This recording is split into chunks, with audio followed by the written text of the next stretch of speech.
ஒரு பெரிய கிராமம். அந்த கிராமத்தில் ஒரு பண்ணையார் வீடு. அதுதான் அந்த கிராமத்திலேயே பெரிய வீடு.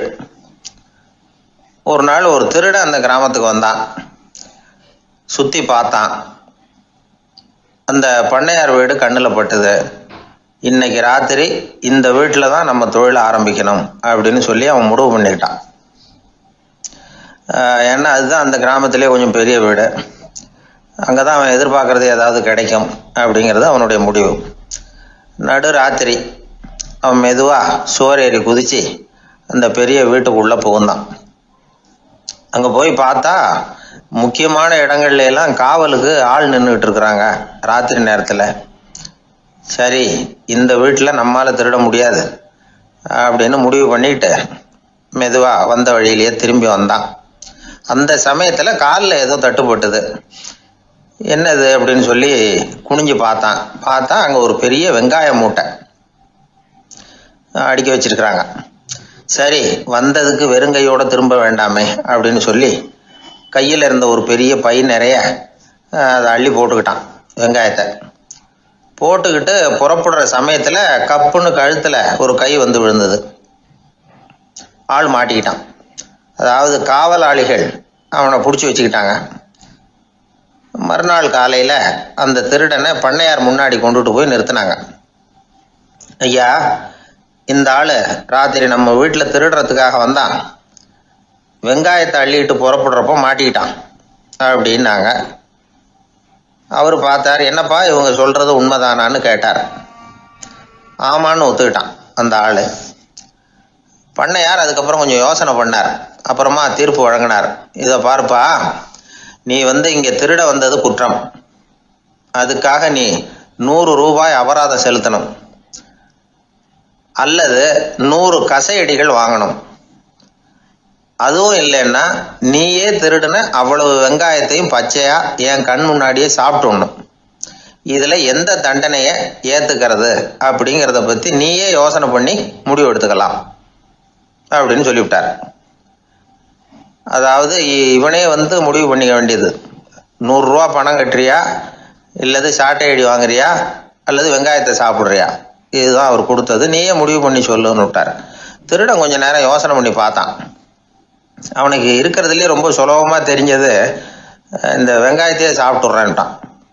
ஐயா, நான் இந்த வெங்காயத்தையே சாப்பிட்டுட்றேன், அதுதான் எனக்கு கொஞ்சம் சுலபமாக தெரியுதுன்னா சரின்னு விட்டார் பண்ணையார். அப்படியே எல்லாத்தையும் கொண்டு வந்து கொட்டினாங்க. ஒவ்வொன்றா எடுத்து சாப்பிட ஆரம்பித்தான். கொஞ்ச நேரம் சுவாரஸ்யமாக சாப்பிட்டான். அதுக்கப்புறம் வாய் எரிய ஆரம்பிச்சுட்டுது. கண்ணு ரெண்டும் செவந்து போச்சு. கண்ணில் இருந்து தார தாரையாக கண்ணீர் வழிய ஆரம்பிச்சுட்டுது. ஒரே எரிச்சல். அவனால் தாக்கு பிடிக்க முடியல. வெங்காயம் பாதி கூட தீரல. பார்த்தான், சரி இது நமக்கு சரிப்பட்டு வராது அப்படின்னு முடிவு பண்ணிட்டான். ஐயா, என்னை மன்னிச்சுக்கோங்க, இது என்னால் முடியாது போல இருக்கு, பேசாமல் எனக்கு 100 சாட்டை அடியாக கொடுத்துருங்க அப்படின்னா. அவரும் சரின்னார். சாட்டை அடி விழ ஆரம்பிச்சது. அதுவும் ஆரம்பத்தில் ஒரு மாதிரியாக இருந்தது. ஒரு 60 அடிகள் விழுற வரைக்கும் தாங்கினான். அதுக்கு மேலே அவனால் முடியல, தாக்கு பிடிக்க முடியல. ஐயா, என்னை மன்னிச்சுக்கோங்க அப்படின்னு மறுபடியும் பண்ணையார் காலில் விழுந்தான். ஐயா, இதுவும் எனக்கு சரிப்பட்டு வராது போல இருக்கு, பேசாமல் 100 ரூபா அபராதமே கட்டிவிடுறேன் அப்படின்னா. அதே மாதிரி பணத்தை எடுத்து கொடுத்துட்டு அவன் பாட்டுக்கு போனான். இப்படி ஒரு கதை உண்டு. இந்த கதையை உலக புகழ்பெற்ற மனோதத்துவ மேதை எம் ஸ்காட் பெக் ஒரு உதாரணமாக எடுத்து சொல்கிறார். எதுக்காக அவர் எடுத்து சொல்கிறாருன்னா, இந்த முடிவெடுக்கும் திறன் அப்படிங்கிறத விளக்கறதுக்காக. வாழ்க்கையில் முடிவெடுக்கிற திறன் நம்ம ஒவ்வொருத்தருக்கும் ரொம்ப அவசியம். எந்த சந்தர்ப்பத்தில் எப்படி முடிவெடுக்கிறோம் அப்படிங்கிறத வச்சு தான் நம்ம வாழ்க்கை அமையும். எவ்வளவுதான் பணம் இருந்தாலும் சரி, எவ்வளவுதான் படிச்சிருந்தாலும் சரி, இந்த முடிவெடுக்கிற திறன் சரியா இல்லைன்னா வாழ்க்கையில் பல சறுக்கல்களை சந்திக்க வேண்டியிருக்கும். நாம் முடிவுகள் எடுத்தால் அந்த முடிவுகளால் ஏற்படக்கூடிய விளைவுகளுக்கு நாம் பொறுப்பு ஏற்க வேண்டியிருக்குமே அப்படிங்கிற பயத்தினால முடிவெடுக்கிற அதிகாரத்தை பல சமயங்களில் நாம் மற்றவங்களுக்கு தாரவாத்து கொடுத்துட்றோம். நாமே முடிவெடுக்கக்கூடிய திறமையை வளர்த்துக்கிறது தான் ரொம்ப முக்கியம். ஒருத்தர் சொன்னார், சார், சின்ன சின்ன பிரச்சனைகள்ல எல்லாம் எங்கள் வீட்டில் என் மனைவி முடிவு எடுக்க விட்டுருவேன், பெரிய பிரச்சனைகள்ல எல்லாம் நான் தான் முடிவெடுப்பேன் அப்படின்னார். பரவாயில்லையே அப்படின்னு சொல்லி சின்ன சின்ன பிரச்சனைகள்னா எதுங்க அப்படின்னு கேட்டேன். ஒன்றும் இல்லை, இந்த வீட்டு வருமானத்தை பெருக்கிறது எப்படி, வீட்டு செலவை சரி கட்டுறது எப்படி, வீட்டு செலவுக்கு வாங்கியிருக்கிற கடனை அடைக்கிறது எப்படி, இதெல்லாம் சின்ன சின்ன பிரச்சனைகள். என் மனைவி கிட்ட முடிவு எடுக்கிற விஷயத்தை விட்டுருவேன்னார். பெரிய பிரச்சனை தான் நான் எடுத்துக்குவேன்னார். அப்படின்னா பெரிய பிரச்சனைன்னா எது சார் அப்படின்னு கேட்டேன். அது என்னன்னா, இந்த உலக பொருளாதாரத்தை மேம்படுத்துறது எப்படி, 21ஆம் நூற்றாண்டுல என்னென்ன சவால்களை சந்திக்க வேண்டியிருக்கும் உலகம், இதெல்லாம் நான் பார்த்துக்குவேன் அப்படின்னார். பாருங்க, இது பிரச்சனைகள்லேருந்து தப்பிக்கிற வழி. அதனால வாழ்க்கையில் பிரச்சனைகளை சந்திக்கிறதுக்கு தயங்கக்கூடாது. அதே மாதிரி சரியான நேரத்தில் சரியான முடிவு எடுக்கிறதுக்கு நாம் கற்றுக்கணும். அது ரொம்ப முக்கியம். அந்த மரத்தின் உச்சியில் ஒரு பறவை கூடு, ஏதோ ஒரு பறவை கூடு கட்டியிருந்தது. அது என்ன பறவைன்னா ராஜாளி. ஒரு குரங்கு அந்த மரத்து கிளையில தாவி தாவி குதிச்சுக்கிட்டு இருந்தது. அப்போ இந்த கூட்டில் இருந்த முட்டை அது கண்ணில் போட்டுவிட்டுது. அதுக்கப்புறம் அது சும்மா இருக்குமா? விளையாட்டா ஒரு முட்டையை எடுத்தது, மரத்தை விட்டு கீழே இறங்குச்சு. கீழே ஒரு குப்பை மேட்டில் ஒரு கோழி சில முட்டைகளை அது பாட்டுக்கு இட்டு வச்சிருந்தது. குரங்கு தன் கையில் இருந்த ராஜாளி பறவையோட முட்டையை அந்த கோழி முட்டைகளோட சேர்த்து போட்டுட்டு போயிட்டுது. கோழி வந்தது, பார்த்தது, அதுக்கு ஒன்றும் வித்தியாசம் புரியல. தன்னுடைய முட்டைகளோட சேர்த்து அந்த ராஜாளி முட்டையையும் சேர்த்து அடைகாத்துது. கொஞ்ச நாள்ல குஞ்சுகள்லாம் பொரிச்சுது, எல்லாம் முட்டையை விட்டு வெளியில வந்தது.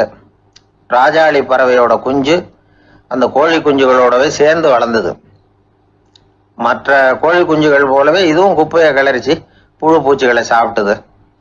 காக்கைகள் தாக்கிறதுக்கு வந்ததுன்னா மற்ற கோழி குஞ்சுகள் மாதிரியே இதுவும் பயந்து போய் தாய் கோழியின் சிறகுகளுக்கு உள்ள ஒளிஞ்சுக்கும். இப்படியே கொஞ்ச காலம் போச்சு. குஞ்சுகள்லாம் வளர்ந்து பெருசாயிட்டுது. சிலது சேவல்களாச்சு, சிலது கோழிகளாச்சு. அந்த ஒண்ணு மட்டும் ராஜாளி ஆச்சு.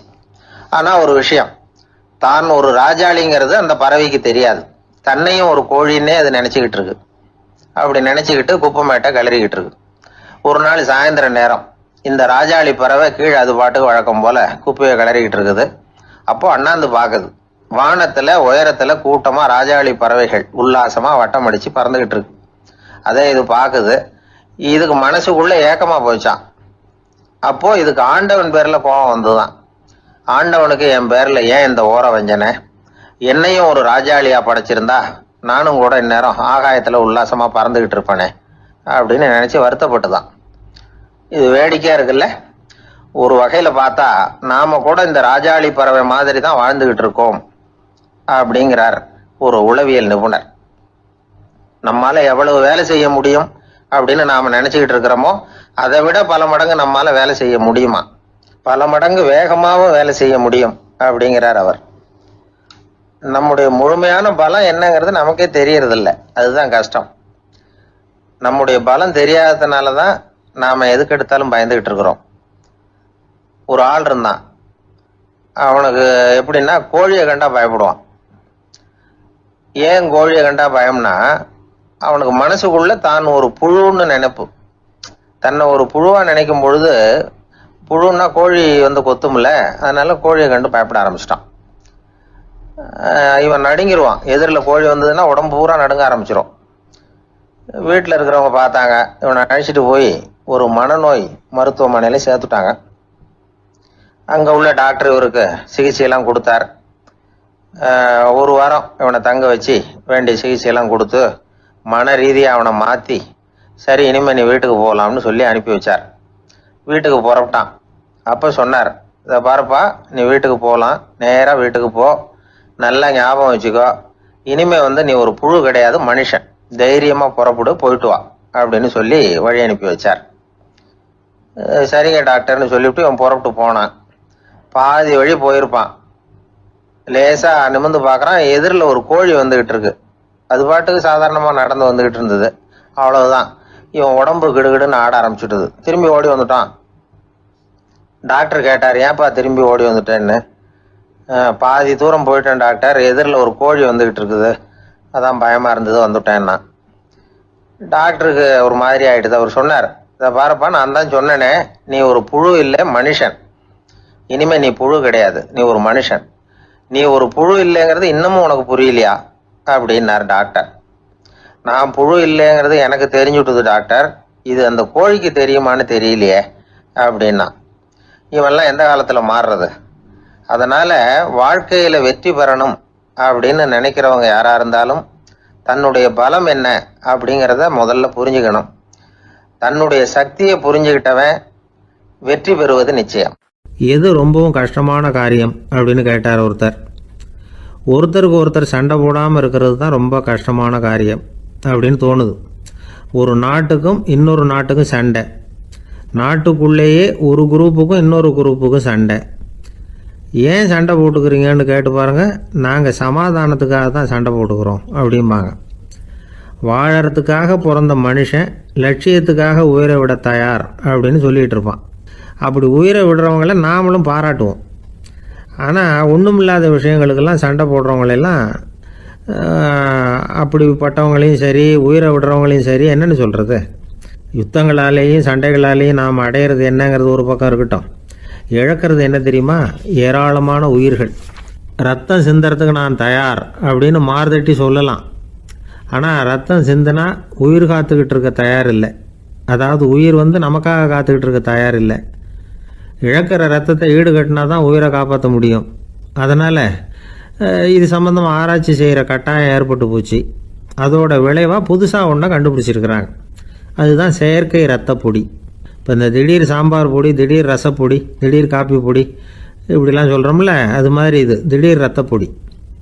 இஸ்ரேல் ஒரு சின்ன நாடு, மக்கள் தொகை குறைச்சல், அதோட போர்கள் வேறு.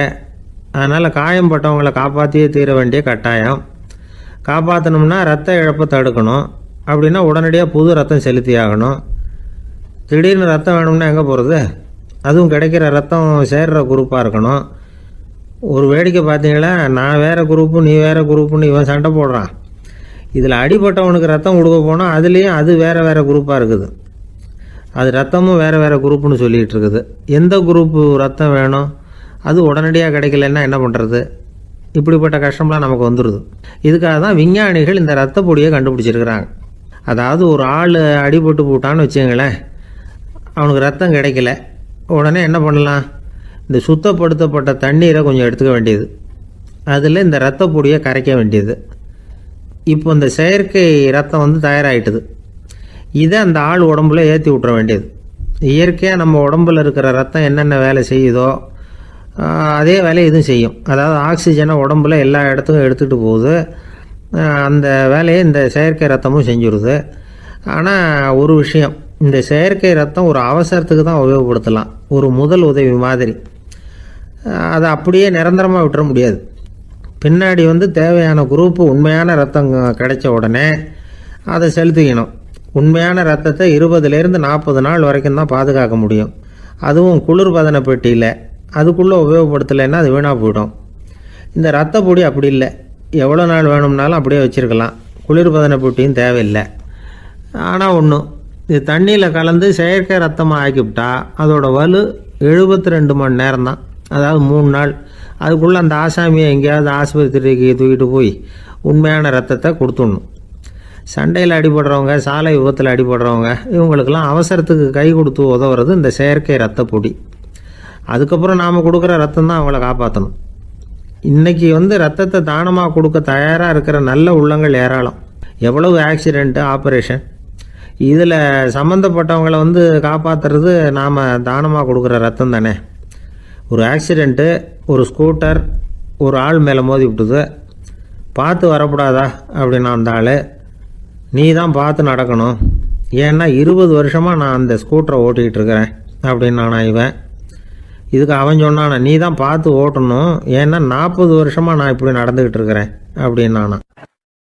திபேத் நாட்டில் புத்த மடாலயங்கள் நிறைய உண்டு. அதுக்கு ஒரு தலைமையகமும் உண்டு.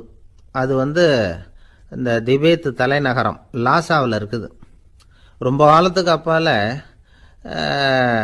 அதை பற்றியெல்லாம் நிறைய விவரங்கள் எழுதி வச்சிருக்கிறாங்க. அது இப்போவும் நமக்கு கிடைக்குது. அதாவது ரொம்ப தூரத்துக்கு அந்தாண்ட மலைகளுக்கு நடுவில் ஒரு கிளை மடாலயம்.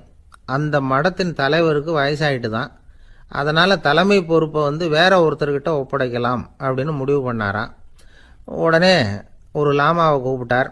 அவர் மூலமாக தலைமை மடாலயத்துக்கு செய்தி அனுப்புனார், பொருத்தமான வாரிசு ஒருத்தரை அனுப்பி வைக்கும்படியாக.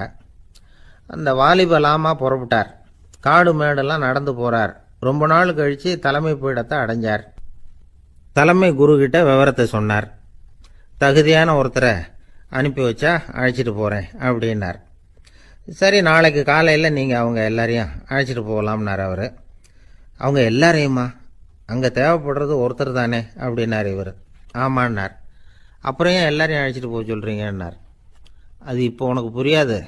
நான் ஒரு 100 பிக்குகளை அனுப்புகிறேன், அதாவது பிட்சுகளை. அவ்வளவு பேரையும் அங்கே வச்சு சமாளிக்க முடியாது அப்படின்னார் இவர். இருந்தாலும் இப்போ அந்த தலைமை குரு என்ன சொன்னார்னா, அதை பற்றி கவலைப்படாத, நான் 100 பேரை அனுப்புகிறேன். அதில் 99 பேர் வழியிலேயே காணாமல் போடுவாங்க, ஒருத்தன் மட்டும்தான் வருவான். அவனும் அங்கே வந்து சேர்ந்துட்டானா நீ ரொம்ப கொடுத்து வச்சவன் அப்படின்னார். இவருக்கு ஒன்றும் புரியல. இருந்தாலும் மறுநாள் அந்த வாலிப லாமா 100 பேரை அழைச்சிக்கிட்டு புறப்பட்டார். போகிற வழியிலேயே பல பேர் அங்கங்கே பிச்சுக்கிட்டு போயிட்டாங்க. அவர் சொன்னது மாதிரியே. வழியில் அவங்க ஊர்கள் இருந்தது தான் காரணம். அப்பா அம்மாவை பார்த்துட்டு வரேன் அப்படின்னு கொஞ்சம் பேர் போனாங்க. சொந்த பந்தத்தை பார்த்துட்டு வரேன் அப்படின்னு கொஞ்சம் பேர். ஒரு வாரம் ஆச்சு. இப்போ மிஞ்சினது 10 பேர் தான். வழியில் ஒரு நகரம். அங்கே சில பிட்சுக்கள் வந்து சந்தித்தாங்க. எங்கள் மடத்து தலைவர் இறந்துட்டார், உங்களில் யாராவது ஒருத்தர் எங்களுக்கு தலைவராக முடியுமா அப்படின்னு கேட்டாங்க. 10 பேரும் தயார். அதில் ஒருத்தரை அழைச்சிட்டு அவங்க போயிட்டாங்க. இன்னொரு ஊரில் சில பேர் வந்தாங்க, வழி மறிச்சாங்க. நில்லுங்க, எங்கள் மன்னர் மகளுக்கு திருமணம், அதை நடத்தி வைக்க 3 லாமாக்கள் தேவை அப்படின்னாங்க. இப்படி கொஞ்சம் கொஞ்சமாக எல்லாரும் காலி. கடைசியில் 2 பேரும் மிஞ்சினாங்க. அங்கே ஒரு இளம்பெண் எதிரில் வந்தா. எங்கள் அப்பா வேட்டைக்கு போயிருக்கிறாரு, இன்னும் திரும்பி வரல. வீட்டில் வேறு யாரும் இல்லை, தனியாக இருக்க பயமாக இருக்குது, யாராவது ஒருத்தர் எனக்கு துணையாக இருக்கணும் அப்படின்னு கேட்டுக்கிட்டா. எங்கள் 2 பேரில் நீயே ஒருத்தரை தேர்ந்தெடுத்துக்கோ, இல்லைன்னா எங்களுக்குள்ளே சண்டை வந்துடும் அப்படின்னாங்க. இப்போ மிஞ்சினவர் ஒருத்தர். அவருக்கும் ஒரு சோதனை வந்தது. ஒரு தர்க்கவாதி எதிரில் வந்தான். உன்னோட வாதம் பண்ணணும்னா. இவனோட வாதம் பண்ணுறேன், அது முடிய ரொம்ப காலம் ஆகலாம். தர்க்கத்தில் நான் ஜெயிச்சா அங்கே வரேன், இல்லைன்னா இவருடைய சீடனை ஆயிடுவேன் அப்படின்னார் அவர். கடைசியாக அழைக்க வந்த வாலிப லாமா மட்டும் வெறுங்கையோடு திரும்பி போனார். அங்கே இருந்த வயசான மடாதிபதி கேட்டார், எத்தனை பேர் அங்கேருந்து புறப்பட்டீங்கன்னார். என்னையும் சேர்த்து 101ன்னார் அவர். நல்லது, நீயாவது திரும்பி வந்தியே, அதுதான் எனக்கு போதும். ஏன்னா நீ தான் எனக்கு உண்மையான வாரிசு. அந்த 100 பேரில் யாரும் வரமாட்டாங்க அப்படின்னார் அவர். ஏன்னா அவருக்கு தெரியும் இவர் ஒருத்தர் தான் திரும்பி வருவாருங்கிறது. திபேத்தில் ஒரு பழங்கால பழமொழி உண்டாம், 100 பேர் செல்லலாம், எப்பொழுதாவது ஒருவன் அபூர்வமாக அடைய வேண்டிய இடத்தை அடைவான். இதுதான் அந்த பழமொழி. ஒரு உன்னதமான இலக்கை அடையணும்னா அது அவ்வளவு சுலபமான காரியம் இல்லை. இந்த காலத்து மடாலயம் ஒன்று, அதில் ஒரு தலைவர், அவருக்கு வயசாயிட்டுது, தனக்கு ஒரு வாரிசை நியமிக்கணும் அப்படின்னு ஆசைப்பட்டார். ரொம்ப கஷ்டப்பட்டு ஒருத்தரை பிடிச்சார். தனக்கு வாரிசாக நியமிச்சுட்டு அவர் சமாதி ஆயிட்டார். புதுசாக பொறுப்பேற்றுக்கிட்டவர் அப்படியே உட்காந்துருந்தார். அவரை தேடிட்டு பத்திரிகை நிருபர்கள்லாம் வந்தாங்க, கேட்டாங்க. அவர் உங்கள் பொறுப்பில் அவர் பெரியவர் விட்டுட்டு போன இது எவ்வளவு சுமாராக தேரும், எவ்வளவு விட்டுட்டு போனார் அப்படின்னு கேட்டிருக்கிறாங்க. அது என்ன ஒரு 50 லட்சம் இருக்கும் அப்படின்னாராம். அவ்வளவும் பணமா அப்படின்னு கேட்டிருக்காங்க. இல்லைங்க, கடன் அப்படின்னாராம் இவர். காலை நேரம், கடற்கரை ஓரம், காலை வீசிக்கிட்டு கையை வீசிக்கிட்டு ஏதோ சண்டைக்கு போகிற சிப்பாய் மாதிரி எல்லாரும் நடந்து போயிட்டுருக்கிறாங்க. நடைப்பயிற்சி. அதில் நமக்கு தெரிஞ்ச ஒருத்தர் எதிரில் வந்தார் ரொம்ப வேகமாக. என்ன சார் வாக்கிங்க அப்படின்னு கேட்டோம். அவரால் ஆமாம்னு பதில் சொல்ல முடியல, அவ்வளவு கஷ்டம். மூச்சு விடுறதுக்கே வாயை திறந்து மூடிட்டு இருக்கிறார். எங்கே பேசுறது? கொஞ்சம் நின்று நிதானித்து மூச்சு விட்டுட்டு அதுக்கப்புறம் சொன்னார் ஆமாம் அப்படின்னு. என்ன சார் இவ்வளவு வேகம்னோ? உங்கள் பேச்சை கேட்டுவிட்டு தான் சார் நடக்க ஆரம்பித்தோம். நீங்கள் தான் அடிக்கடி சொல்லிகிட்டு இருந்தீங்க நடக்கிறது நல்லதுன்னு. அன்னையிலேருந்து ஆரம்பிச்சுட்டேன், ஆனால் ரொம்ப கஷ்டமாக இருக்குது சார். இப்போ பாருங்கள், உங்கள்கிட்ட சுலபமாக பேசக்கூட முடியல, மூச்சு வாங்குது, உடம்பு கூட வலிக்கிறது மாதிரி இருக்குது அப்படின்னு அவர் பாட்டுக்கு பேச ஆரம்பிச்சிட்டார். உங்களை யார் சார் இவ்வளவு வேகமாக நடக்க சொன்னது? வேகத்தை குறைங்க, மெதுவாக நடங்க அப்படின்னோம். நீங்கள் நடக்கிறதுனால என்னென்ன சௌகரியம்னு அன்னைக்கு சொன்னீங்களே தவிர சௌகரியமாக நடக்கிறது எப்படின்னு சொல்லலையே அப்படின்னார் அவர். இன்னமும் லேசாக மூச்சு வாங்கிக்கிட்டே சொன்னால் கூட இவர் சொல்கிறதுலேயே ஒரு நியாயம் இருக்குது. அதனால் இந்த நடைப்பயிற்சி பண்ணுறவங்க கவனிக்க வேண்டிய சில முக்கியமான குறிப்புகள் இருக்குது. அது என்னென்னங்கிறத அவங்க தெரிஞ்சுக்கணும். அது தெரிஞ்சு வச்சுக்கிறது நல்லது. இதெல்லாம் மருத்துவ நிபுணர்கள் சொல்கிற குறிப்புகள். அவங்க என்ன சொல்கிறாங்க தெரியுமா? உங்கள் வயசு 40க்கு மேலேயா? உங்கள் எடை இருக்க வேண்டியதை விட 10 கிலோ அதிகமாக இருக்குதா? நீங்கள் புகை பிடிக்கிறவரா? இதய நோய், இரத்த நாள நோய், உயர் இரத்த அழுத்தம் இப்படி ஏதாவது உங்களுக்கு உண்டா? அப்படின்னா நீங்கள் உங்கள் இஷ்டத்துக்கு வரிஞ்சு கட்டிக்கிட்டு நடைப்பயிற்சி பண்ண ஆரம்பிச்சிடாதீங்க. முதல்ல ஒரு மருத்துவ பரிசோதனை பண்ணிக்கோங்க, அதுதான் நல்லது அப்படின்னு அவங்க சொல்கிறாங்க. நடக்கிறப்போ, உடற்பயிற்சி செய்கிறப்போ மார்பு பகுதியில் அல்லது வேறு எங்கேயாவது தொடர்ந்து வலி இருந்ததுன்னா பயிற்சியை நிறுத்தி விட்டு டாக்டரை போய் பார்க்கணும். நடைப்பயிற்சி பண்ணுறப்போ உங்கள் சக்திக்கு தகுந்த மாதிரி மெதுவாக அதிக கஷ்டம் இல்லாமல் முன்னேறலாம். அங்கே என்ன போட்டியாக வைக்கிறாங்க? முந்திக்கிட்டு போய் என்ன பண்ண போகிறோம்? பரிசாக வாங்க போகிறோம். அதனால் நிதானம் அவசியம் அப்படிங்கிறது அவங்க ஆலோசனை. தொந்தரவு கொடுக்காத ஷூ, ட்ரெஸ்ஸு இதுகளை உபயோகப்படுத்துங்க. பாதத்தில் ஆடு தசை இருக்குல்ல, அங்கே ஏதாவது பிரச்சனை இருந்ததுன்னா டாக்டரை பாருங்கள். அந்த பாதத்தில் வலி வரும் அந்த இடத்துல. வெயில் காலமாக இருந்தால் தலைக்கு தொப்பி வச்சுக்கோங்க. பனியில் நடந்தாலும் அப்படி தான். தலையை பத்திரமா பார்த்துக்குங்க. நம்மக்கிட்ட ஏதோ கொஞ்சம் உருப்படியாக தெரியறது அது தானே. உடற்பயிற்சிக்கு முன்னாடி பின்னாடி பயிற்சி செய்கிறப்போ நிறைய தண்ணி குடிக்கலாமா. முதல் 1 மாதத்துக்கு கொஞ்சம் தளர்த்தியாக சாவகாசமாக நடக்கலாம். மணிக்கு 3 அல்லது 4 கிலோமீட்டர் வேகம்னு வச்சுங்களேன். அதுக்கப்புறம் வேகத்தை அதிகப்படுத்தலாம். மணிக்கு 6 அல்லது 8 கிலோமீட்டர் அளவுக்கு நடக்கலாம். நல்லா கையை வீசிக்கிட்டு நடக்கணும். மூச்சு விடுற எண்ணிக்கை அதிகரிக்கணும். இது மாதிரி ஒரு 30 நிமிஷம் நடக்கலாம். தனியாக நடந்து போகிறதுக்கு உங்களுக்கு என்னமோ மாதிரி இருக்குதா? கூட யாரையாவது சேர்த்துக்குங்க. ஒரு குரூப்பாக சேர்ந்து போகலாம். நடக்கிறதுங்கிறத ஒரு சந்தோஷமான சமாச்சாரமாக ஆக்கிக்கணும். தினம் இப்படி நடக்க வேண்டி இருக்குதே அப்படின்னு புலம்பிக்கிட்டே போகக்கூடாது. சில பேர் நடக்கிறப்போ கடந்த காலத்தை அசை போட்டுக்கிட்டே போவாங்க. சில பேர் வருங்காலத்தை அசை போட்டுக்கிட்டே போவாங்க. சில பேர் முக்கியமான திட்டம்லாம் இப்படி நடக்கிறப்ப தான் தீர்மானம் பண்ணுவாங்க. நடக்கிறதுனால மன இறுக்கம் குறையுது, பரபரப்பு குறையுது, மன ஆற்றல் பெருகுது, தன்னம்பிக்கை வளருது, முதுமை தள்ளி போகுது, செயல்திறன் அதிகரிக்குது. இதை தவிர உடம்புக்கும் பல விதமான சௌகரியங்கள் ஏற்படுது. அதனால் இது வரைக்கும் நடக்க ஆரம்பிக்காதவங்க இனிமே இந்த குறிப்புகளை கவனத்தில் வச்சுக்கிட்டு நடக்க ஆரம்பிச்சுடலாம். சார்லஸ் லேம்ப் அப்படின்னு ஆங்கில இலக்கிய மேதை ஒருத்தர், அவர் ஒரு தரம் உடம்பு சரியில்லைன்னு டாக்டர்கிட்ட போனாராம். டாக்டர் அவரை பார்த்துட்டு, நீங்கள் தினமும் காலையில் வெறும் வயத்தில் நடக்கணும் அப்படின்னாராம். வெறும் வயத்தில் நடக்கிறதுக்கு நான் தயார், ஆனால் வயிறு கிடைக்கணுமே சார். யார் வயத்து மேலே நடக்கிறது டாக்டர் அப்படின்னு கேட்டாராம் இவர். வயிறு பசிக்குதேங்கிறது சிலரோட கவலை, வயிறு பசிக்க மாட்டேங்குதே அப்படிங்கிறது சில பேரோட கவலை. 2 விதமான கவலைக்கும் வயிறு தான் காரணமாக இருக்குது. வயிறு பசிச்சதுன்னா அது இயற்கை, வயிறு பசிக்கலைன்னா அது வியாதி. ஆனால் பசியையும் நாம் பசிப்பிணி அப்படின்னு தான் சொல்லுவோம். என்ன காரணம்? வியாதியை போக்க வேண்டியது எவ்வளவு முக்கியமோ அதை விட முக்கியம் பசியை போக்க வேண்டியது. ஒரு சமுதாயத்தில் பசிப்பிணியே இருக்கக்கூடாது, அதுதான் நல்ல சமுதாயம். பசியை போக்கணும்னா சாப்பாடு போடணும், பசியின்மையை போக்கணும்னா வைத்தியம்தான் பண்ணணும். இது சம்பந்தமாக எவ்வளவோ ஆராய்ச்சிகள் நடக்குது, நிறைய மருந்து கண்டுபிடிச்சிருக்கிறாங்க. நம்ம உடம்புல பசியை தூண்டக்கூடிய பகுதி எது, இதை முதல்ல தெரிஞ்சுக்கணும் இல்லையா? நாம் சாப்பிட்ற ஆகாரம் செரிக்கிறதுக்கு எது காரணம் தெரியுமா? நம்ம மூளையோட பின்பகுதி தான் அதுக்கு காரணமாக இருக்குதாம். மூளையின் பின்பகுதியில் நரம்பு செல்களால் ஆன 2 வகையான ஆரக்சின்கள் தான் பசியை உண்டாக்குது அப்படின்னு கண்டுபிடிச்சிருக்கிறாங்க. 2 ஆய்வாளர்கள் இதை கண்டுபிடிச்சிருக்காங்க.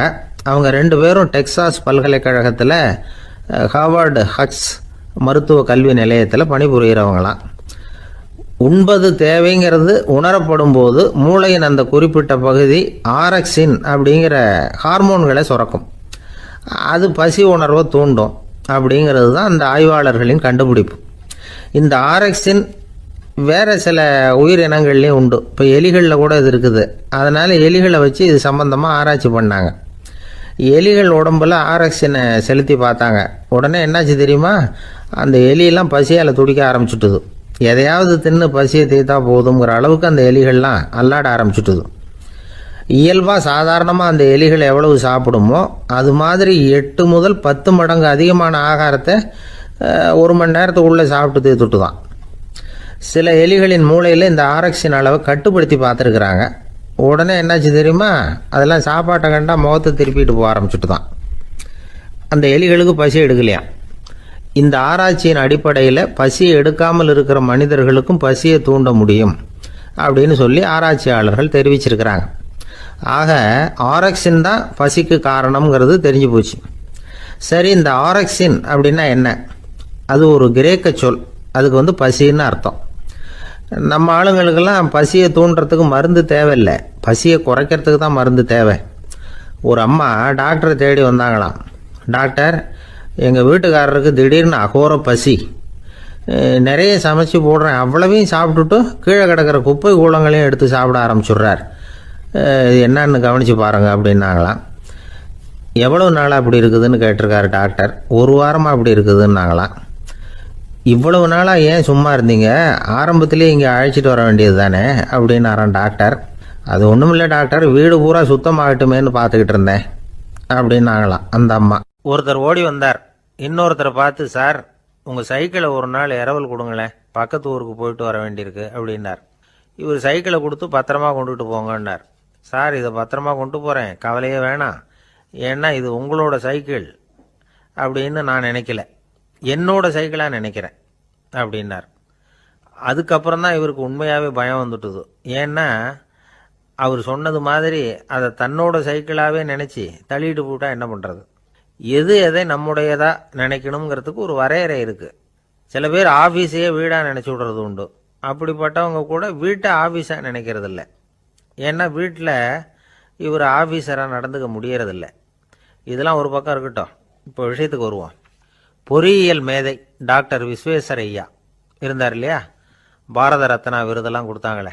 ஆஃபீஸ் வேலை வேற, சொந்த வேலை வேற அப்படிங்கிறதுக்கு ஒரு உதாரணமாக இருந்தவர் அவர். மைசூர் மகாராஜா கிட்ட திவானா இருந்தார். அவர் ஒரு நாள் அரசாங்க வேலை காரணமாக வெளியூர் போயிருந்தார்.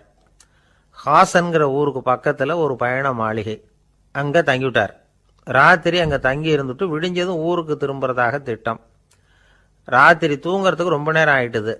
ரொம்ப நேரம் வரைக்கும் அரசாங்க சம்பந்தப்பட்ட வேலைகளையே பார்த்துக்கிட்டு இருக்கிறார். அரசாங்க ஃபைல்கள் நிறைய இருந்தது. அதையெல்லாம் ஒவ்வொன்றா எடுத்தார், படித்து பார்த்தார், பரிசீலனை பண்ணார், அதில் எழுத வேண்டியதை எழுதினார், கையெழுத்து போட்டார். ஒரு வழியாக அந்த வேலையெல்லாம் முடிஞ்சுது. அதுக்கப்புறம் என்ன பண்ணார்னா, தன்னுடைய சூட்கேஸை திறந்தார். அதிலிருந்து 2 மெழுகுவத்தியை எடுத்து கொளுத்தி வச்சார்.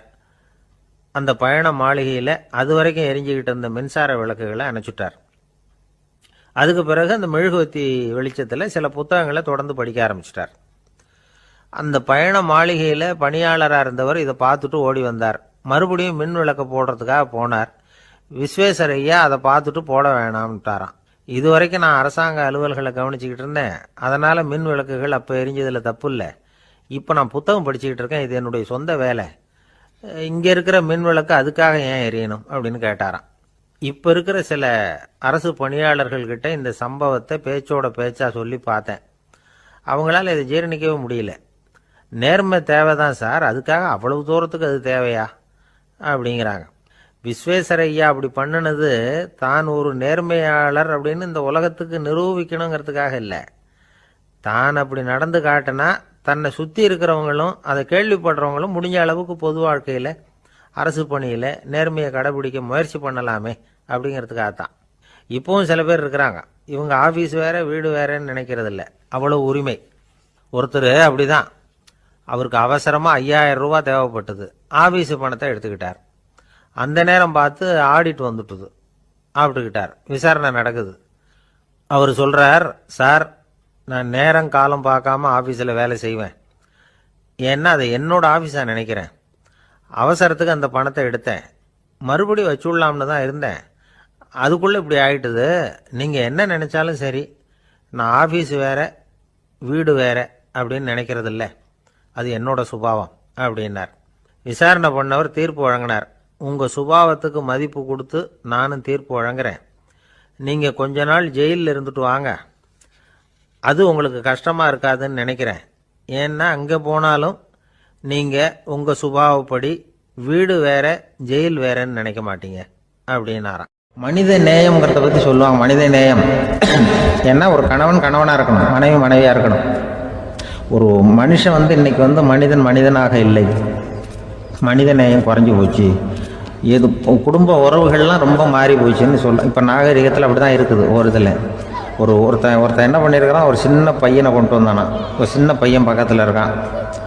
ஒரு பெரியவர் கேட்டிருக்காரு, யாரப்பா அந்த பையன் அப்படின்னு கேட்டிருக்காரு. இவன் சொன்னான்னா, இந்த பையன் எனக்கு தூரத்து உறவுன்னு இருக்கான். சரி, தூரத்து உறவுன்னா எப்படி அப்படின்னு கேட்டிருக்கான். இந்த பையன் எங்கள் அப்பாவுக்கு 8வது புள்ள அப்படின்னானா. கூட பிறந்தவனே அவ்வளோ தூரமாக போயிட்டான், 8வதாக பிறந்தான். அப்படி இருக்கு குடும்ப உறவுகள்ங்கிறது. மனுஷனுக்கு வேல்யூ விஞ்ஞானம் எப்படி போட்டிருக்குன்னா, ஒரு மனித உடம்பில் இருக்கிற கால்சியத்தை மட்டும் தனியாக எடுத்தால் ஒரு சின்ன ரூமுக்கு வெள்ளை அடிக்கலாமா. ஒரு மனுஷ உடம்புல இருக்கிற பாஸ்பரஸை மட்டும் தனியாக எடுத்தால் ஒரு 40 நெருப்புக்குச்சி தயார் பண்ணலாம். ஒரு மனுஷ உடம்புல இருக்கிற இந்த கொழுப்பு சத்தை மட்டும் தனியாக எடுத்தால் ஒரு 7-8 சோப்பு கட்டி தயார் பண்ணலாம். அது மாதிரி ஒரு மனுஷ உடம்புல இருக்கிற இரும்பு சத்தை மட்டும் தனியாக எடுத்தால் ஒரு 2 அங்குல ஆணி 2 செய்யலாம். இவ்வளவுக்கும் விலை போட்டால் 42 ரூபா 50 காசு. இதுதான் மனுஷனுக்கு விஞ்ஞானம் போட்டிருக்கிற விலை. அது எப்போ அது ஒசரும்னா, அவன் மனுஷனாக இருக்கிற வரைக்கும் இருக்கிறப்ப. அதுவும் செத்து போனால் அதுவும் கிடையாது, செத்து போனால் அதுவும் குறைஞ்சிரும். மிருகங்களுக்கெல்லாம் அப்படி இல்லை, செத்ததுக்கு அப்புறம் விலை கூடும். அங்கெல்லாம் எல்லா ஊர்லேயும் பார்த்திங்கன்னா உயிர் கோழி 50 ரூபா, உரிச்ச கோழி 60 ரூபான்னு போட்டிருக்கோம். செத்ததுக்கு அப்புறம் 10 ரூபா அதிகம். மனுஷனை நீ உயிர் மனுஷன் 42 ரூபா 50 காசு, செத்ததுக்கு அப்புறம் 52 ரூபான்னா நீயே வச்சுக்கிடாது, எனக்கு இது கண்டு போடும். அவன் எப்போ அவனுக்கு வேல்யூ கூடும்னா, மனிதனாக வாழும்பொழுது தான் வேல்யூ கூடும். குடும்பத்தில் அந்த அந்த பாசத்தோடு வாழணும்னு கடவுள்கிட்ட கேட்டு சொன்னாங்களே, அதுதான். இந்த சமூகங்கிறதும் ஒரு பெரிய குடும்பம்தான். அதனால தான் இந்த நாட்டுக்குள்ள பெருமையை எல்லாரும் ஒற்றுமையாக இருந்தால் எதையும் சாதிக்கலாம்ங்கிறது தான் இந்த நாட்டுக்குள்ள பெருமை. அப்படி நிரூபிச்சோம். அதனால் சமூகங்கிறதும் ஒரு குடும்பம் மாதிரி இருக்கிறது தான் பெருசு. இப்போ சில இதெல்லாம் இப்போ ஜாதி மத வேறுபாடெல்லாம் நம்முடைய முன்னேற்றத்தை தடுக்கும். விலங்குகள் நம்மளோட மேலானது. அதான் ஒரு ஊரில் ஒரு சிவன் கோயில் இருந்து தான். சிவன் கோயிலில் அந்த புறாவெல்லாம் வளர்ந்துக்கிட்டு இருந்திருக்கு. அந்த மாடத்தில், சிவன் கோயில் மாடத்தில் புறாவெல்லாம் கூடியிருந்திருக்கு. உடனே அதுக்கு கும்பாபிஷேகம் பண்ணுறதுக்காக ஊரில் திட்டம் போட்டாங்க. சிவன் கோயிலுக்கு வெள்ளடிக்க ஆரம்பித்தாங்க. வர்ணம் பூச ஆரம்பித்ததும் அதுக்கு சாரம் கட்டுவாங்கல்ல, இந்த குச்சியெல்லாம் வச்சு சாரம் கட்டுவாங்க. உடனே இந்த புறாவெல்லாம் என்ன பண்ணிச்சான், இனிமேல் நம்ம இங்கே வெள்ளை அடிக்கிறாங்க, கும்பாபிஷேகம் வருது, நம்ம இங்கே குடியிருக்க முடியாது, எதிர்த்தாப்புல எங்கே போகலான்னு பார்த்துருக்கு. இந்த உயரம் கோபுரத்தில் இருந்த புறாவெல்லாம் எதிர்த்தாப்புல ஒரு மாதா கோயில் இருந்திருக்கு, சர்ச்சு. அங்கே சில மாடங்களில் புறாவெல்லாம் இருக்குது, சில மாடம் இருக்குது. உடனே நம்மளாம் அங்கே போய்டும் கொஞ்சம் காலத்துக்குன்னு எல்லாம் புறப்பட்டு இந்த மாதா கோயிலுக்கு போயிடுது. அங்கே போனால் அங்கே இருக்கிற புறாவோடு சேர்ந்து இதுவும் குடியிருந்துட்டுருக்கு. கொஞ்ச நாள் என்னாச்சு, அங்கே கிறிஸ்மஸ் வந்துட்டுது. கிறிஸ்மஸ் வந்ததும் சரி இங்கேயும் வெள்ளடிக்க ஆரம்பிக்கிறாங்க. நம்ம மறுபடியும் எங்கடா போகிறதுன்னு பார்த்தா அங்கே இருக்கிற புறாவோட சேர்ந்து இதுவும் சேர்ந்து நேராக ஒரு பள்ளிவாசல் இருந்தது. எதுக்கு அங்கே இருக்கிற மாடத்தில் போய் அங்கே குடியேறிட்டுது எல்லாம். அங்கே போனால் அங்கே ரமலான் மாதம் வந்து ரம்ஜானுக்காக அதையும் புதுப்பிக்க ஆரம்பித்தாங்க. இது என்ன பண்ணுறதுன்னு சொல்லி இந்த 3 செட்டு புறாவும் சேர்ந்து என்ன பண்ணுச்சு, எங்கே போகலான்னு பார்த்தா மறுபடியும் அதுக்குள்ளே இந்த சிவன் கோயிலில் கும்பாபிஷேகம் முடிஞ்சு போச்சான். முடிஞ்சிருக்கு, அங்கே போடுவோம் எல்லாருன்னு சொல்லி எல்லா புறாவும் அந்த சிவன் கோயிலுக்கு வந்துட்டுது. அங்கே போய் மாடத்தில் அதை குடியிருந்துட்டுது. அப்போ திடீர்னு ஒரு நாள் பார்த்தா ஒரே கலவரம் பூமியில் எல்லாம் ஒருத்தன் அருவாளை தூக்கிட்டு நிற்கிறான், குச்சி எடுத்து ஒருத்தனை சுட்டுக்கிறான். ஒரே கலவரம், சத்தம், ஒரே மத கலவரம் வந்துட்டுது ஊரில். அப்போது புறாவெல்லாம் மாடத்தில் இருந்துக்கிட்டு ஒரு குஞ்சு புறா அவங்க அம்மாட்ட கேட்டு தான், இது என்ன இந்த மனுஷனுக்கு என்ன ஆச்சு, இந்த மனுஷனுக்கு என்ன ஆச்சு, அவன் கத்தியை தூக்கிட்டு நிற்கிறானே அப்படின்னு கேட்டு தான். ஒரு குஞ்சு புறா அவங்க அம்மாட்ட கேட்டு தான். அம்மா புறா இப்போ அம்மா அந்த புறா சொல்லித்தான், மனுஷனுக்கு இப்போ மதம் பிடிச்சிருக்கு, அதான் கத்தியை தூக்கிட்டு நிற்கிறான் அப்படின்ருக்கு. இப்போ நமக்கெல்லாம் பிடிக்கலையே அப்படின்னு தான். அப்போ அந்த புறா சொல்லித்தான், அந்த பாருமா, நாம் இந்த சிவன் கோயிலில் இருந்தாலும் நமக்கு புறான்னு தான் பேர், இந்த மாதா கோயிலுக்கு போனாலும் நமக்கு புறான்னு தான் பேர், பள்ளிவாசலுக்கு போனாலும் நமக்கு புறான்னு தான் பேர். அந்த மனுஷன் அப்படி இல்லை. அவன் இங்கே இருக்கிற வரைக்கும் இந்துன்னு சொல்லுவான், அங்கே மாதா கோயில் இருந்தான்னா கிறிஸ்தவன்னு சொல்லுவான், பள்ளிவாசலில் இருந்தான்னா முஸ்லீம்னு சொல்லுவான். அப்போ குஞ்சு புறா அது என்ன இப்படி பண்ணுறாங்க மனுஷங்க, இப்போ அவங்கள விட நம்ம வசதி போல் இருக்க, நம்ம தேவலாம் போல் இருக்க அப்படின்னு தான் அந்த குஞ்சு புறா. அப்போ அந்த தாய் புறா சொல்லித்தான், உண்மைதான், அதனால தான் நம்ம மேலான இடத்துல இருக்கிறோம், அவன் கீழே நிற்கிறான் இன்னமும் அப்படின்னு சொல்லித்தான். அளவுக்கு மிஞ்சினால் அமிர்தமும் நஞ்சு அப்படின்னு சொல்லுவாங்க. அது உண்மைதான். ஒருத்தருக்கு அளவுக்கு மீறிய புகழ் வந்துட்டுதுன்னு வச்சுங்க, அது கூட ஆபத்தா போயிடுறது உண்டு. பழங்காலத்துல எல்லாம் கிரேக்க தேசத்துல ஒரு பழக்கம் உண்டாம். அதாவது யாராவது ஒருத்தரை நாடு கடத்தணும்னா அதுக்கு ஒரு வழி உண்டு. அதாவது ஒருத்தர் நாடு கடத்தணும்னு மக்கள் விரும்புகிறாங்கன்னு வச்சுங்களேன், அவர் பேரை ஒரு மண்பாண்ட ஓட்டுச்சில்லில் எழுதி அதை ஒரு குறிப்பிட்ட பொது இடத்துல போட்டுற வேண்டியது, அவ்வளவுதான். இது மாதிரி பல பேர் போட்டுக்கிட்டே இருப்பாங்க, எல்லாம் அப்படியே குவிஞ்சு போயிடும். அந்த ஓட்டாஞ்சில்லு குவியலில் யாருடைய பேர் அதிகமாக இருக்குதோ அந்த நபரை ஒரு 10 ஆண்டுகள் நாடு கடத்தி விடுவாங்க. இது அந்த ஊர் வழக்கமா. ஒரு நாள் அந்த குவியலுக்கு பக்கத்தில் ஒரு ஆள் நின்றுட்டு இருக்கிறான். அவன் கையில் ஒரு ஓட்டாஞ்சில்லு வச்சிருக்கிறான். அதில் யாரோட பேரையோ எழுதணும், எழுதி அந்த இடத்துல போடணுங்கிறது அவன் ஆசை. ஆனால் அவன் படிக்காதவன், அதனால் எழுத தெரியல. யாராவது அந்த வழியாக வர்றாங்களான்னு பார்த்துக்கிட்டே நின்றுக்கிட்டு இருந்தான். ஒரு பெரியவர் வந்துக்கிட்டு இருந்தார். அவர்கிட்ட ஓடினான். கையில் இருந்த மண்பாண்ட சில்லை கொடுத்தான். ஐயா, இதில் ஒரு பேர் எழுதி கொடுங்களேன்னா அந்த பெரியவர் அதை வாங்கி கையில் வச்சுக்கிட்டு, என்ன பேர் எழுதணும் சொல்லு அப்படின்னா இவன் சொன்னான், அரிஸ்டைடிஸ் அப்படின்னு எழுதுங்க அப்படின்னா. இதை கேட்டதும் அந்த பெரியவருக்கு அதிர்ச்சி. ஏன்னா அவர் தான் அரிஸ்டைடிஸ், தத்துவ மேதை அரிஸ்டைடிஸ் அவர். இருந்தாலும் நான் தான் அதுங்கிறத காட்டிக்காம அந்த ஆளுகிட்ட கேட்டார். அது சரிப்பா, அரிஸ்டைடிஸ்ங்கிற பேரை எழுத சொல்ற, அவர் உனக்கு என்ன கெடுதல் பண்ணார், அவர் பேரை இதில் எழுத சொல்றியே அப்படின்னு கேட்டிருக்கார். அதுக்கு இவன் சொன்னானா, அவர் எனக்கு எந்த கெடுதலும் பண்ணல, அவரை நான் பார்த்தது கூட இல்லை அப்படின்னு இருக்கான். அப்புறம் எதுக்காக அவரை நாடு கடத்தணும்னு நீ ஆசைப்படுற அப்படின்னு கேட்டிருக்கார்.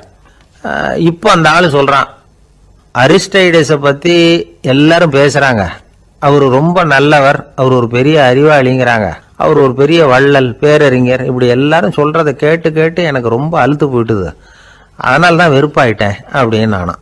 இதிலேருந்து என்ன தெரியுது, நாம் நல்லவனாக இருக்கிறதுல ஒன்றும் இடைஞ்சல் இல்லை. ஆனால் நம்மளை நல்லவன் நல்லவன் எல்லாரும் சொல்ல ஆரம்பிச்சிட்டாங்கன்னு வச்சுக்கோங்க, அப்போ இடைஞ்சல் ஆரம்பம்னு அர்த்தம். எதுவுமே அளவுக்கு மிஞ்சி போகாமல் பார்த்துக்க வேண்டியது ரொம்ப அவசியம். அளவுக்கு அதிகமாக ஆசைப்படாதவங்களில் ஆப்ரஹாம் லிங்கனும் ஒருத்தரான். அவர் ஒரு தடவை தன்னுடைய நண்பர்கள்கிட்ட பேசிக்கிட்டு இருந்தாராம். ஒருத்தர் கேட்டிருக்கார், ஒரு மனுஷனுக்கு கால்கள் எவ்வளோ உயரம் இருக்கணும் அப்படின்னு கேட்டாராம். இதுக்கு ஆப்ரஹாம் லிங்கன் சொன்னாராம், அது என்ன, இடுப்புல இருந்து தரையை தொடுற அளவுக்கு உயரம் இருந்தா போதும் அப்படின்னாராம்.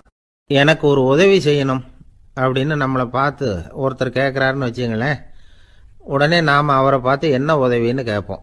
இதுதான் சராசரி மனிதர்களின் இயல்பு.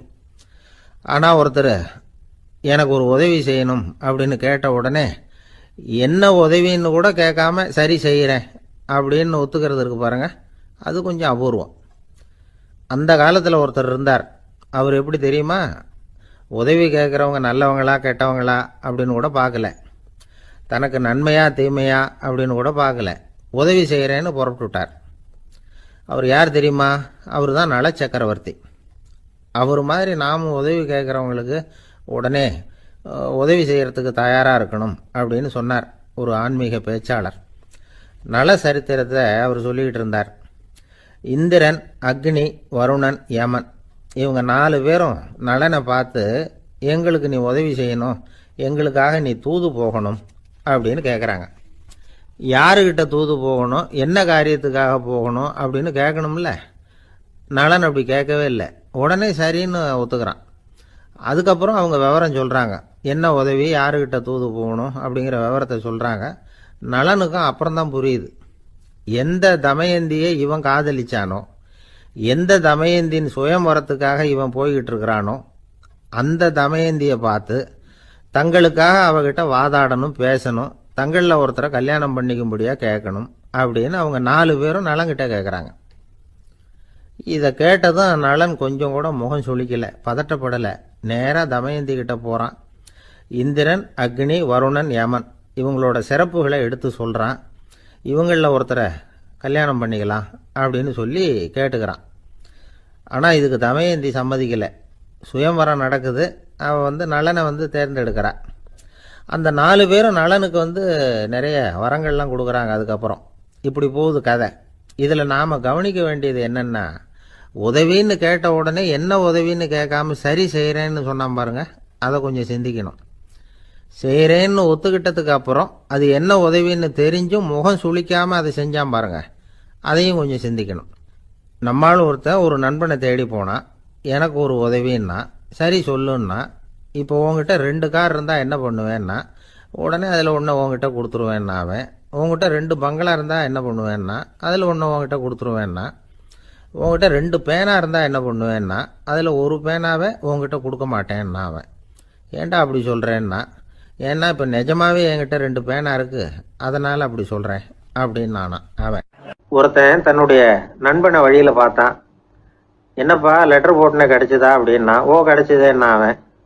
இவன் உடனே ஏன்டா போய் சொல்கிற, நான் உனக்கு லெட்டரே போடலை, சும்மா தான் கேட்டேன், உடனே கிடச்சிட்டுதுங்கிறியே அப்படின்னா. லெட்டர் போட்டேன்னு நீ போய் சொல்கிறப்போ அது கிடைச்சதுன்னு நான் போய் சொல்லக்கூடாதா அப்படின்னு அவன். இப்படிப்பட்டவங்க சில பேர் இருந்தால் கூட இன்னைக்கு கடிதம் மூலமாக தொடர்பு கொள்ளாதவங்க இருக்கவே முடியாது. அந்த அளவுக்கு அது அவசியமான ஒன்றாயிட்டுது. இந்த அஞ்சல் அட்டைகள் எப்படி ஆரம்பமாச்சு தெரியுமா? ஆஸ்திரியா நாட்டில் ஒரு பேராசிரியர் இருந்தார். அவர் பேர் இம்மானுவேல் ஹெர்மன். அவர் ஒரு நாள் ஒரு பத்திரிகையில் கட்டுரை எழுதினாராம். இது நடந்தது 1869.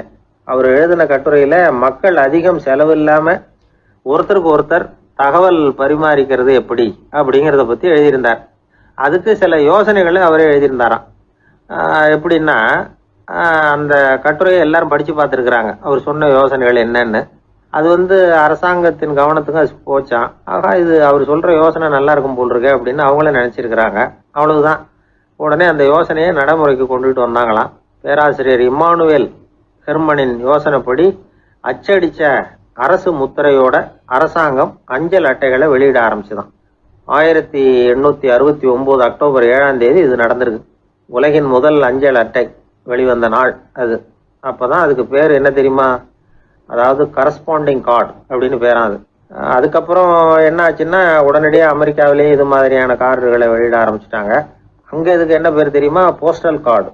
அதுக்கப்புறம் 1870 இங்கிலாந்துலேயும் இதை வெளியிட்டாங்களாம்.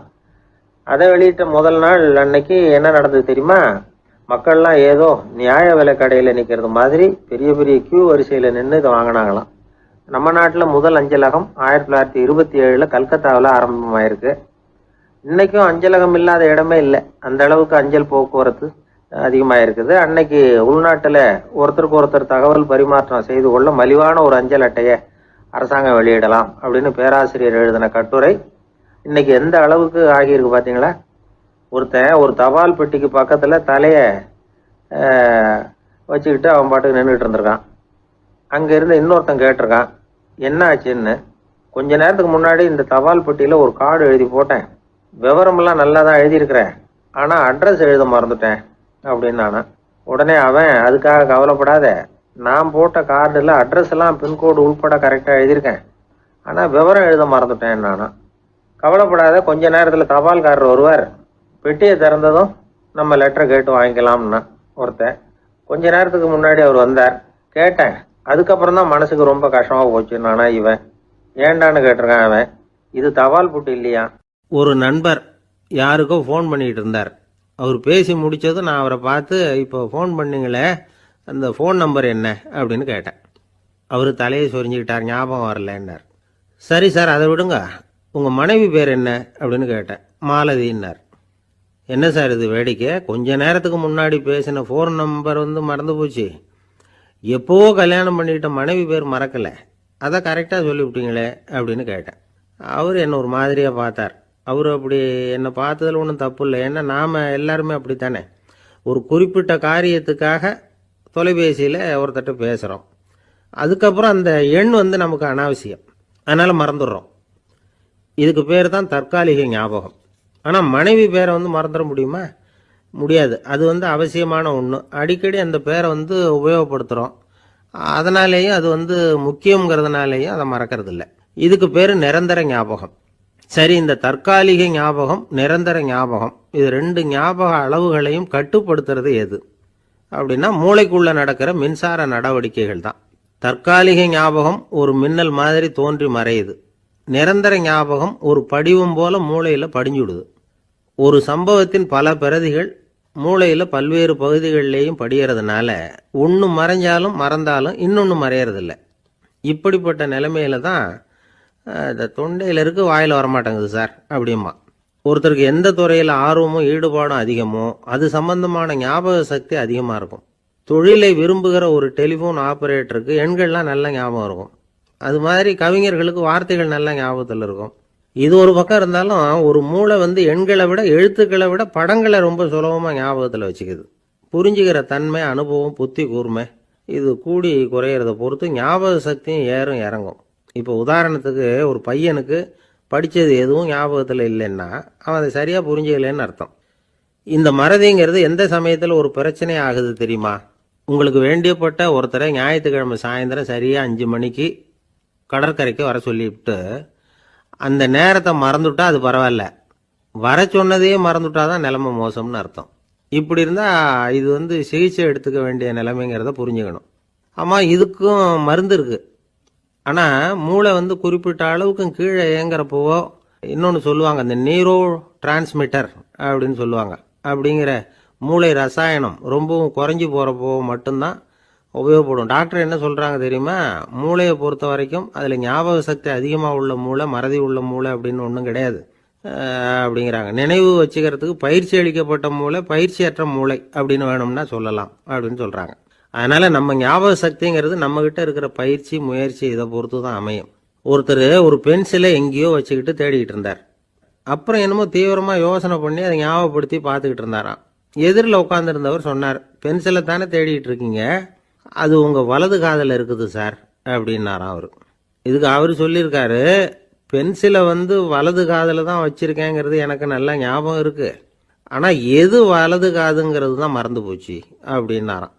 அவர் அதை தான் யோசிச்சுட்டு இருந்திருக்கிறார். இன்றைக்கி உலகம் ரொம்ப பரபரப்பாக போய்கிட்டு இருக்குது.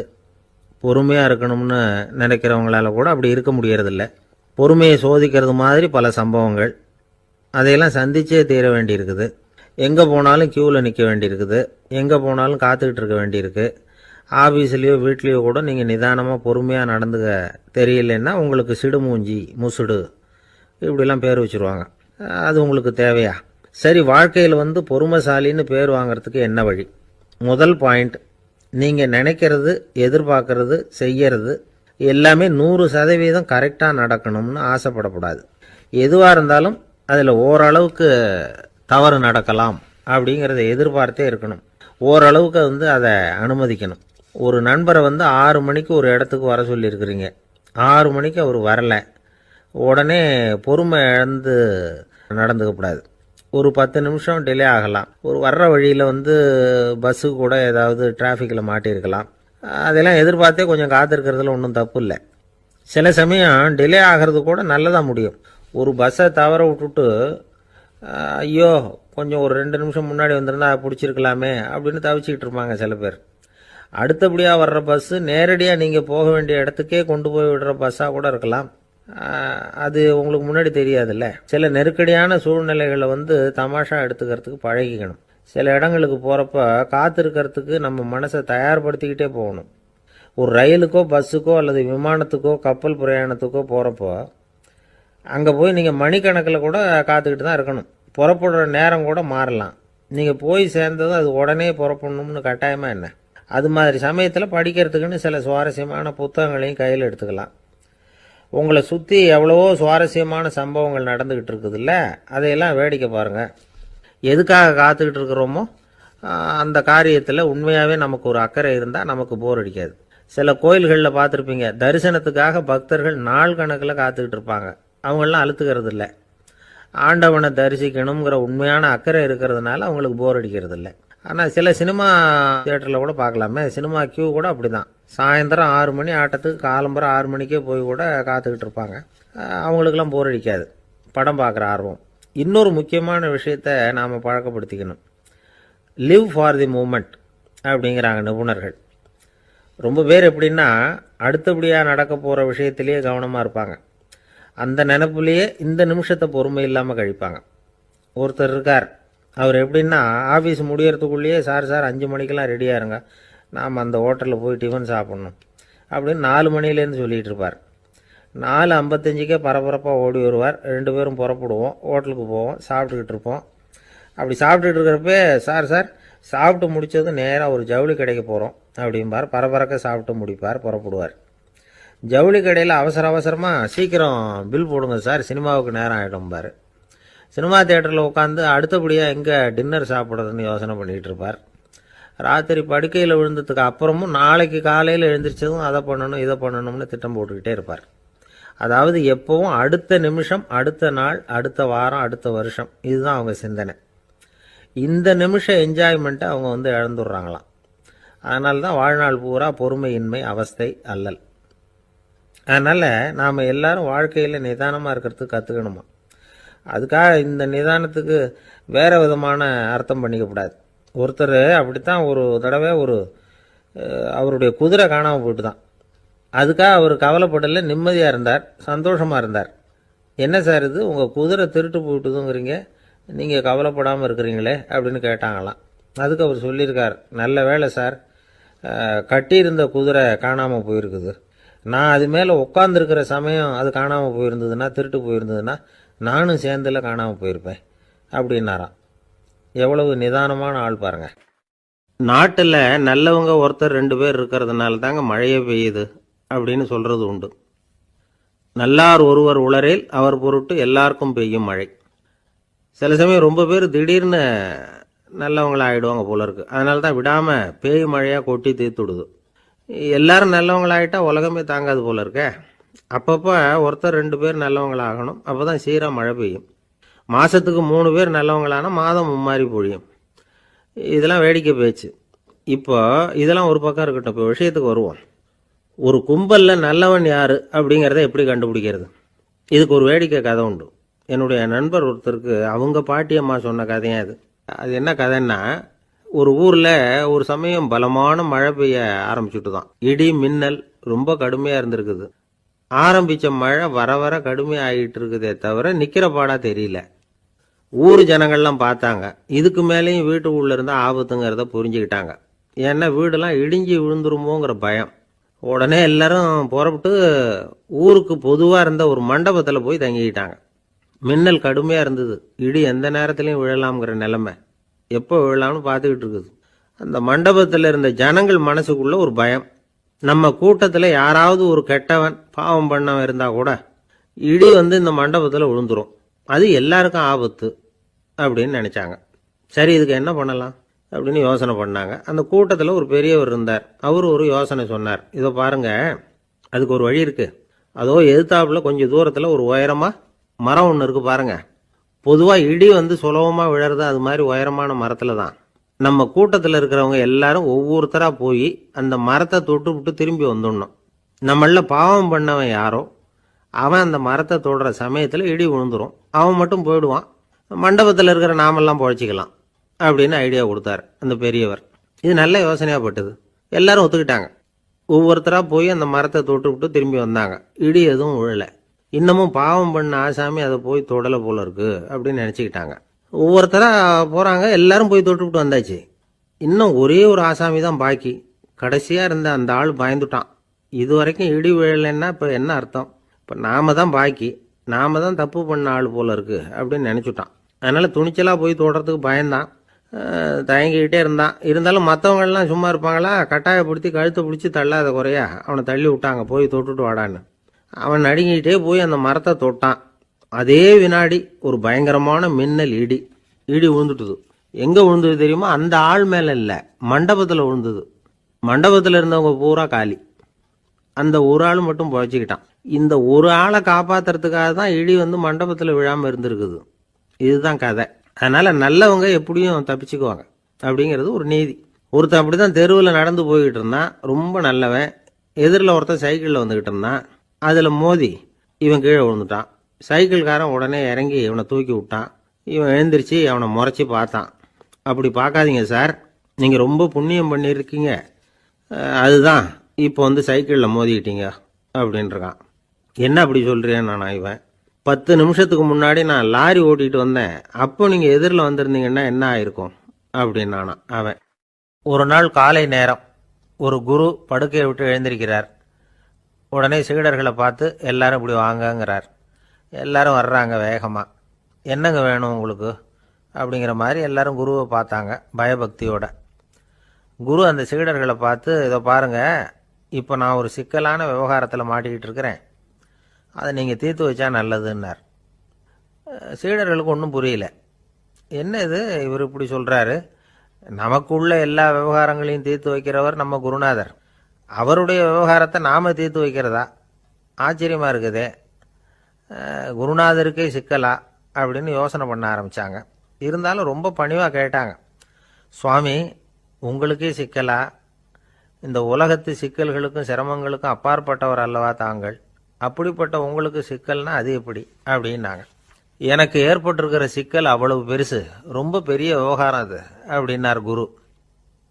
கொஞ்சம் விவரமாக சொல்லுங்க அப்படின்னாங்க இவங்க. இப்போ அந்த குரு விவரத்தை சொன்னார். அதாவது நேற்று ராத்திரி நான் ஒரு கனவு கண்டேன். அந்த கனவில் நான் ஒரு பட்டாம்பூச்சியாக மாறிட்டேன். அப்படி மாறி ஒவ்வொரு மலராக பறந்து போய் உட்காந்து தேன் சாப்பிட்டேன் அப்படின்னார். சீடர்கள் இதை கேட்டதும் ரொம்ப திகைச்சு போயிட்டாங்க. என்ன இது, இது ஒரு பெரிய பிரச்சனையா? ஒரு சாதாரண கனவு கண்டதுக்காகவா இந்த காலை வேளையில் நம்மளையெல்லாம் குருநாதர் இவ்வளவு அவசரமாக கூப்பிட்டுருக்கார் அப்படின்னு நினச்சாங்க. இருந்தாலும் கேட்டாங்க, இதில் என்ன சிக்கல் சுவாமி? கனவுங்கிறது எல்லாருக்கும் வரத்தானே செய்யும் அப்படின்னார் ஒரு சீடர். சீடர்களே, பிரச்சனை அது இல்லை. நான் இன்னைக்கு காலையில் கண்ணு முழிச்சு பார்த்தப்போ நான் நானாக மறுபடியும் மாறிட்டேங்கிறத தெரிஞ்சுக்கிட்டேன். இதில் சிக்கல் என்னன்னா, இப்போ அந்த பட்டாம்பூச்சி தான் நானாக ஆயிட்டதாக கனவு கண்டுகிட்டு இருக்கா அப்படிங்கிறது தான். ஒரு மனுஷன் பட்டாம்பூச்சி ஆகிறதாக கனவு காண முடியுங்கிறப்போ அந்த பட்டாம்பூச்சியும் மனுஷனாக ஆகிறதாக கனவு காண முடியும் இல்லையா? இப்போ எனக்கு யதார்த்த நிலை தெரியணும், எது நிஜம்னு தெரியணும். நேற்று ராத்திரி நான் கண்டது கனவா, அல்லது இது பட்டாம்பூச்சி கண்டுகிட்டு இருக்கிற கனவா? இதுதான் குரு கேட்ட கேள்வி. இதை கேட்டதும் சீடர்கள் ரொம்ப குழம்பி போயிட்டாங்க. சுவாமி, இது வரைக்கும் நாங்கள் தூங்குறப்ப பார்க்கறது கனவுன்னும் மூழ்கிட்டு இருக்கிறப்ப பார்க்கறது நனவுன்னு நம்பிக்கிட்டு இருக்கிறோம். இப்போ எங்களை ரொம்ப குழப்பிட்டீங்க, இதுக்கு பதில் சொல்ல எங்களுக்கு சக்தி இல்லை அப்படின்னு சொல்லிவிட்டாங்களாம். அதுக்கப்புறம் அந்த குரு சொன்னாராம், நினைவு தான் முக்கியமான அம்சம். முடிவு கட்டம்னா பகலின் நினைவுகளை விட இரவின் கனவுகளே ரொம்ப உண்மை. ஒருத்தன் தூங்க போனால் தூங்கிக்கிட்டே இருந்தால் அவன் காணும் கனவு பொய்ங்கிறத அவன் உணர மாட்டான். ஒவ்வொரு கனவும் காணும் பொழுது அது ரொம்ப உண்மையாக தான் தெரியுது. ஒரு கனவு கூட உண்மை இல்லைன்னு கனவுல தோன்றுவதே இல்லை அப்படின்னார் குரு. அகில வாழ்வு அத்தனையும் சொற்பனம் கண்டாய் அப்படிங்கிறார் தாயுமானவர். ஆகையினால நம்ம கனவுலேருந்து நாம் என்னைக்கு முழிச்சிக்க போகிறோம் அப்படிங்கிறது தான் ஒரு முக்கியமான கேள்வி. ஒருத்தர் வந்தார், காலில் கட்டோடு வந்தார். என்னங்க காலில் கட்டுன்னு? சார், நேற்று ராத்திரி தூக்கத்தில் எங்கள் வீட்டு கூரையில் ஏணியை சாத்தி வச்சு இறங்கினப்போ வழுக்கி விழுந்து காலை உடச்சிக்கிட்டேன்னார். உங்கள் வீட்டில் தான் ஏணியே கிடையாது சார் அப்படின்னு. உண்மைதான் சார், நான் கீழே விழுந்து முழிச்சுக்கிட்டதுக்கு அப்புறம் தானே ஏணி இல்லைங்கிறது எனக்கு ஞாபகம் வந்தது அப்படின்னார். எனக்கு அதிர்ஷ்டமே இல்லை சார் அப்படின்னார் ஒருத்தர். ஏன் அப்படி சொல்கிறீங்கன்னு கேட்டோம். வியாபாரம் பண்ணலாம்னு ஒரு கடை வச்சேன். வேண்டிய போட்டவங்க கூட என் கடையில் எதுவும் வாங்க மாட்டேங்கிறான். எல்லாரும் அடுத்த கடைக்கு தான் போகிறான் அப்படின்னு சொல்லி ரொம்ப அழுத்துக்கிட்டார். இதுக்கு போய் அதிர்ஷ்டம் இல்லைன்னு சொல்லாதீங்க. வாடிக்கையாளர்களை கவர்றது எப்படிங்கிறது உங்களுக்கு தெரியல, அதுதான் குறை அப்படின்னும். சார், உங்களுக்கு தெரிஞ்ச அந்த ரகசியத்தை எனக்கும் கொஞ்சம் சொல்லி கொடுங்களேன் அப்படின்னார். சரி, உங்கள் காதை இப்படி கொடுங்க அப்படின்னு சொல்லி அது சம்பந்தமாக பெரிய வல்லுநர்கள் சொல்லியிருக்கிற கருத்துக்களை அவர்கிட்ட சொல்ல ஆரம்பித்தோம். அதாவது இந்த வாடிக்கையாளர்களை கவர்றதுக்கு வல்லுநர்கள் பல ஆலோசனைகளை ஏற்கனவே சொல்லி வச்சிருக்கிறாங்க. அது சம்பந்தமாக அனுபவப்பட்டவங்க, அதை தெரிஞ்சு வச்சுக்கணும். அதாவது கடை வச்சிருக்கிறவங்க எல்லாரும் இதை கொஞ்சம் காதில் வாங்கி வச்சுக்கணும். எதை இப்போ சொல்ல போகிறத. எப்பவும் பணத்தை சம்பாதிக்கிறதுலையே குறியாக இருக்கக்கூடாதான். அதை விட முக்கியமாக நீங்கள் சம்பாதிக்க வேண்டியது வாடிக்கையாளர்களுடைய மன நிறைவு. வர்றவங்க திருப்தியோடு போகணும், அது முக்கியம். அதில் கவனமாக இருக்கணும். கடைக்கு வர்ற ஒருத்தர் ஏதாவது ஒரு குறை சொல்கிறாருன்னு வச்சுங்க, அதை அலட்சியப்படுத்தக்கூடாது. ரொம்ப அக்கறையோடு அதை காது கொடுத்து கேட்கணும். அப்படியா சார், அதை நான் அவசியம் கவனிக்கிறேன் அப்படின்னு சொல்லணும். ஒருத்தர் வரார், சார் நேற்றுக்கு உங்கள் கடையில் இதை நான் வாங்கிட்டு போனேன், வீட்டில் இது வேணான்னு சொல்லிவிட்டாங்க, திருப்பி கொடுக்கறதுக்காக தான் வந்திருக்கிறேன் அப்படின்னு சொல்லி திருப்பி கொடுக்குறார். உடனே நீங்கள் முகம் சுளிக்கக்கூடாது, எரிச்சல் படக்கூடாது. வழக்கம் போல் நிதானமாக முகம் அலர்ச்சியோடு அதை திருப்பி வாங்கிக்கணும். இவ்வளவு ரூபாய்க்கு சாமான் வாங்கினா இந்த ஸ்பூன் அன்பளிப்பு, இப்படி ஏதாவது கொடுக்கலாம். பண்டிகை காலங்கள்லேயும் பொருள்கள் வாங்குறவங்களுக்கு இப்படி ஏதாவது பொருத்தமாக ஒரு அன்பளிப்பு கொடுக்கலாம். நீங்கள் கொடுக்கறது ஒரு சர்வசாதாரணமான பொருளாக இருந்தால் கூட அது வாங்குற ஒரு மனசில் ஒரு மகிழ்ச்சியை ஏற்படுத்தும். எதுவும் உங்களால் கொடுக்க முடியலன்னா உங்கள் முகம் நிறைஞ்ச சிரிப்பையாவது கொடுங்க, அது போதும். உங்கள் கடையில் இல்லாத ஒரு பொருளை வாடிக்கையாளர் வந்து கேட்குறார், உடனே இல்லைன்னு முகத்தில் அடித்தது மாதிரி சொல்லிடக்கூடாது. கொஞ்சம் உட்காருங்க சார் அப்படின்னு சொல்லி உங்கள் பணியாளர் யாரையாவது அனுப்பி வெளியிலேருந்து வாங்கிட்டு வர சொல்லி அவர்கிட்ட கொடுக்கலாம். சில பேர் உங்கள் கடைக்கு வரும்பொழுது அவங்க வீட்டு குழந்தைகளையும் கூப்பிட்டுக்கிட்டு வர்றாங்கன்னு வைங்க. நீங்கள் என்ன செய்யணும்னா அந்த குழந்தைகளை முதல்ல கவனிக்கணும். அது கன்னத்தை கிள்ளணும், அதுக்கிட்ட விளையாடணும், அதுக்கு ஏதாவது மிட்டாய் பிஸ்கட் எதையாவது கொடுத்து அது கவனத்தை கவரணும். அதுக்கப்புறம் பெரியவங்களை கவனிக்கலாம். உங்கள் கடையில் வேலை செய்கிற பணியாளர்கள் சுத்தமாக இருக்கணும், சிரித்த முகம், சுறுசுறுப்பு, இது ரெண்டும் அவங்களுக்கு தேவை. அழுது வடிஞ்சிக்கிட்டு இருக்கக்கூடாது. அப்புறம் இன்னொரு விஷயம், அதிகமாக பொருள் வாங்குற ஒருத்தர்கிட்ட அதிக மரியாதையாகவும் குறைச்சலாக பொருள் வாங்குறவர்கிட்ட வேறு விதமாகவும் நடந்துக்கக்கூடாது. எல்லாருக்கிட்டையும் சமமாக நடந்துக்கணும். 5 ரூபாய்க்கு வாங்கினாலும் சரி, 500 ரூபாய்க்கு வாங்கினாலும் சரி, அவங்கக்கிட்ட நீங்கள் காட்டுற மரியாதையில் வித்தியாசம் இருக்கக்கூடாது. எல்லாத்துக்கும் மேலே உங்கள் கடையில் ஒரு பொருள் வாங்கினா அது உண்மையானதாக இருக்கும், தரமுள்ளதாக இருக்கும் அப்படிங்கிற நினைப்பு ஜனங்களுக்கு வரணும். அதனால் தரமான பொருளையே நீங்கள் உங்கள் கடையில் வச்சுருக்கணும். இது வரைக்கும் நான் சொன்னதையெல்லாம் கவனத்தில் வச்சுக்கிட்டு நீங்கள் கடையை ஆரம்பிச்சிங்கன்னா வியாபாரம் பிச்சுக்கிட்டு போகும். அப்படி போகலன்னா அதுக்கப்புறம் கேளுங்க. ஏன்னா இந்த யோசனைகள்லாம் அனுபவப்பட்டவங்க சொல்லியிருக்கிற யோசனைகள். இந்த யோசனைகளில் நீங்கள் எச்சரிக்கையாக இருக்க வேண்டிய ஒரு விஷயம் உண்டு. அது என்னங்கிறதையும் தெரிஞ்சு வச்சுக்கிறது நல்லது. என்னுடைய நண்பர் ஒருத்தர் வந்தார். சார், உங்கள் யோசனையை கேட்டதுனால நான் ஒரு அறை வாங்கினது தான் மிச்சம்னார். என்ன ஆச்சுன்னு கேட்டேன். எங்கள் கடைக்கு ஒரு பெரிய அம்மா குழந்தைய தூக்கிட்டு வந்தாங்க சார். உங்கள் யோசனைப்படி அந்த குழந்தையோட கன்னத்தை கிள்ளணும்னு முயற்சி பண்ணினேன். திடீர்னு அந்த நேரம் பார்த்து அந்த குழந்தை தலையை குனிஞ்சிக்கிட்டுது. என் கையை குழந்தையோட கன்னத்துக்கு பதிலாக அதை தூக்கிட்டு வந்தவங்க கன்னத்தை கிள்ளிவிட்டுது. அதுதான் இப்படி ஆயிட்டுது அப்படின்னார் கன்னத்தை தடவிக்கிட்டே. ஒரு நண்பர் சினிமா படம் தயாரிக்கிறவர், அவர்கிட்ட ஒரு நாள் பேசிக்கிட்டு இருந்தேன். அது எப்படி சார், நீங்கள் எடுக்கிற எந்த படமும் கையை கடிக்காத அளவுக்கு எடுத்துடுறீங்களே, அது எப்படின்னு கேட்டேன். அது ஒன்றும் பெரிய விஷயம் இல்லை சார். பெண்களுக்குன்னு சில உருக்கமான காட்சிகள், இளைஞர்களுக்குன்னு சில நடனங்கள், அடிதடி காட்சிகள், அப்புறம் வயசானவங்களுக்குன்னு சில ஆன்மீக காட்சிகள், சின்ன பிள்ளைங்களுக்கு சிரிப்பு, இப்படி எல்லாமும் சேர்த்து நான் படம் எடுக்கிறேன். மசாலா படம்னு பேர். இது ரொம்ப பெருசாக இல்லைன்னாலும் ஓரளவுக்கு சுமாராக ஓடிடும், கையை கடிக்காது அப்படின்னார். இது ஒரு உத்தி. சில பத்திரிகை ஆசிரியர்களும் இந்த உத்தியை கையாளுறது உண்டு. இந்த உத்திக்கு பார்னம் உத்தி அப்படின்னு பேர். பார்னம் எஃபெக்ட் அப்படின்னு சொல்லுவாங்க. அதாவது ஃபீனியஸ் டி பார்னம் அப்படின்னு ஒருத்தர் அமெரிக்காவில் இருந்தாராம். அதாவது 19ஆம் நூற்றாண்டில் அமெரிக்காவில் கொடிகட்டி பறந்த ஒரு சர்க்கஸ் நிறுவனத்தின் அதிபர் அவர். இந்த உலகத்தில் ஒவ்வொரு நிமிஷமும் ஒரு ஏமாளி பறந்துக்கிட்டே இருக்கிறான் அப்படிங்கிறது அவருடைய சித்தாந்தம்.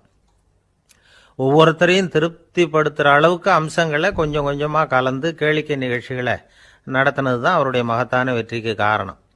அதனால் அந்த உத்தியை யார் கடைப்பிடிச்சாலும் சரி, அதுக்கு பார்னம் உத்தி அப்படின்னு பேர் வந்துட்டுது. ஜோசியம் சொல்கிறவங்களுக்கும் இந்த உத்தி தான் கை கொடுக்குது. ஒரு விஷயத்தை ஒருத்தருடைய கோள் நிலைகள் அல்லது கையெழுத்து நிரூபிக்கிறதாக அவர்கிட்ட சொன்னால் அதை அவர் நம்பிவிடுவார். ஆனால் அந்த விஷயம் நல்லதாக இருக்கணும், நேர்மையானதாக இருக்கணும், அதாவது பாசிட்டிவாக இருக்கணும். 8ஆம் இடத்துல குரு, 9ஆம் இடத்துல சனி, நீங்கள் ஒரு பெரிய மேதை தான் அப்படின்னு சொல்லுவாங்க. கேட்குறவங்களுக்கு அதை மறுக்கிறதுக்கு மனசு வராது. அப்படி சொல்லும் பொழுது கூடவே என்ன கொஞ்சம் முன்கோபம் அதிகமாக இருக்கும், இருந்தாலும் அது உடனே மறைஞ்சிரும் அப்படின்னு சில அற்ப விஷயங்களையும் சொன்னாலும் அதையும் சரிதான்னு சொல்லி ஒத்துக்குவாங்க.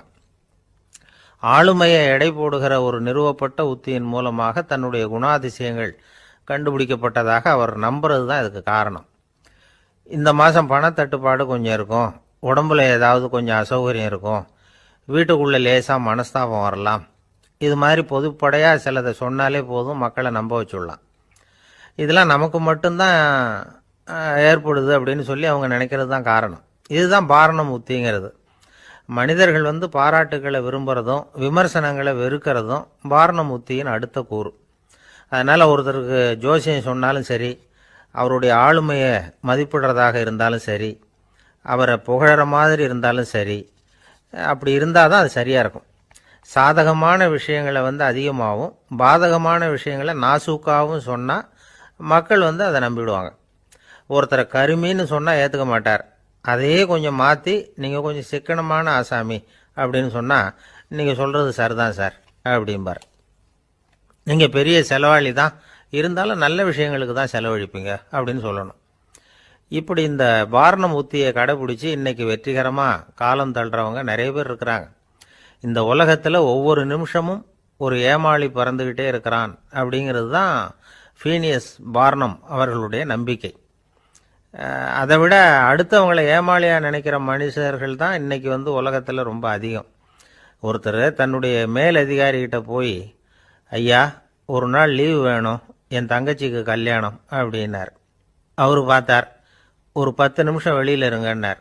10 நிமிஷம் கழித்து கூப்பிட்டார், இதை பாருங்கள், நீங்கள் சொல்கிறது பொய். இப்போ உங்கள் தங்கச்சிக்கு ஃபோன் பண்ணேன், அவங்க தனக்கு 2 வருஷத்துக்கு முன்னாடியே கல்யாணம் ஆகிட்டதாக சொல்கிறாங்க அப்படின்னார். உடனே இவர் சொன்னார், சார் இப்போ நீங்கள் சொல்கிறதும் பொய்யாக தான் இருக்கணும், ஏன்னா நிஜமாக எனக்கு ஒரு தங்கச்சியே கிடையாது அப்படின்னார். குடும்பத்தில் ஒருத்தர் அனுசரிப்பு தன்மைங்கிறது ரொம்ப அவசியம். கணவன் மனைவின்னா அனுசரித்து போகணும்னு சொல்லுவாங்க. அதாவது ஒரு கணவன், அதுக்காக தான் அந்த காலத்துலலாம் ஒரு வீட்டுக்கு மாப்பிள்ளை தேடுறதுங்கிறது ஒரு பெரிய குடும்பத்தை நிர்வகிக்கிற அளவுக்கு ஒரு கணவனாக வரக்கூடிய எப்படி இருக்கணும் அப்படின்னா, அந்த காலத்தில் புலி வேட்டைக்கு போகணும். ஒரு பொண்ணுக்கு மாப்பிள்ளை தேடுறதுன்னா நம்ம தமிழ் பழக்கம் என்னென்னா, காட்டுக்கு போய் ஒரு புலியை வேட்டையாடிட்டு வரணும். அந்த புலி பல்லு அல்லது நகத்தை கொண்டுட்டு வரணும் அந்த இளைஞன். அதை வீட்டில் கொடுப்பான். அதை தான் கட்டி அதை இதாக கட்டுவாங்க, மாலையாக போடுவாங்க, தாலியாக கட்டுவாங்க. அதாவது வீரம் இருக்கா பையனுக்குன்னு பார்ப்பாங்க. ஒரு பொண்ணு வேணும்னா நீ முதல்ல வீட்டுக்கு பொண்ணு கேட்க போகக்கூடாது, காட்டுக்கு போகணும், போய் புளியை கொண்டு வா, அதுக்கப்புறம் தான் உனக்கு பொண்ணு அப்படின்னு சொல்லுவாங்க. இப்போவெல்லாம் ஏன் போகிறது இல்லைன்னா, இப்போலாம் ஒருத்தனை காட்டுக்கு போய் புலிப்பல் கொண்டு வான்னா புலி தான் மாப்பிள்ளையாக வரும். அதனால தான் இப்போ போகிறதில்ல யாரும் காட்டுக்கு. அப்போ பெண்களும் ரொம்ப வீரமாக இருந்தாங்க. பெண்கள் மூலம் அந்த காலத்தில் எப்படின்னா, முறத்தாலேயே புலியை துரத்துவாங்களாம். நம்ம பழைய பாட்டிலெல்லாம் பார்த்துருப்பீங்க, முறத்தால் புலியை விரட்டினாங்கன்னு வரும் பழைய பாட்டு. ஒரு அந்த அளவுக்கு பெண்களுக்கு வீரம். இப்போ கல்யாணம் ஆகி இந்த காலத்தில் ஒரு கணவனை விரட்டிட்டு வந்தாங்களாம் முறத்தை எடுத்துக்கிட்டு. ஒரு மனைவி, அவன் பயந்துட்டு வெளில ஓடி வரான், பின்னாடி முறத்தை எடுத்துகிட்டு அந்த அம்மா ஓடி வருது. இவனை தனியாக பிடிச்சி கொண்டு போய், என்னப்பா இந்த மனைவிட்டு இப்படி பயந்து ஓடி வரியே, முறத்தால் துரத்துறா இப்படி வரியே அப்படின்னா, அவன் அப்படியே தடுமாறிக்கிட்டு, அதெல்லாம் ஒன்றும் இல்லை, அவன் என்ன புலியாக நினைக்கிறா அப்படின்னு ஒரு பெருமையாக சொல்லிட்டானான். அந்த காலத்தில் புலியை தான் முறத்தால் விரட்டினாங்க, இப்போ புருஷனை விரட்டுறாங்க அப்படின்னு சொல்லி.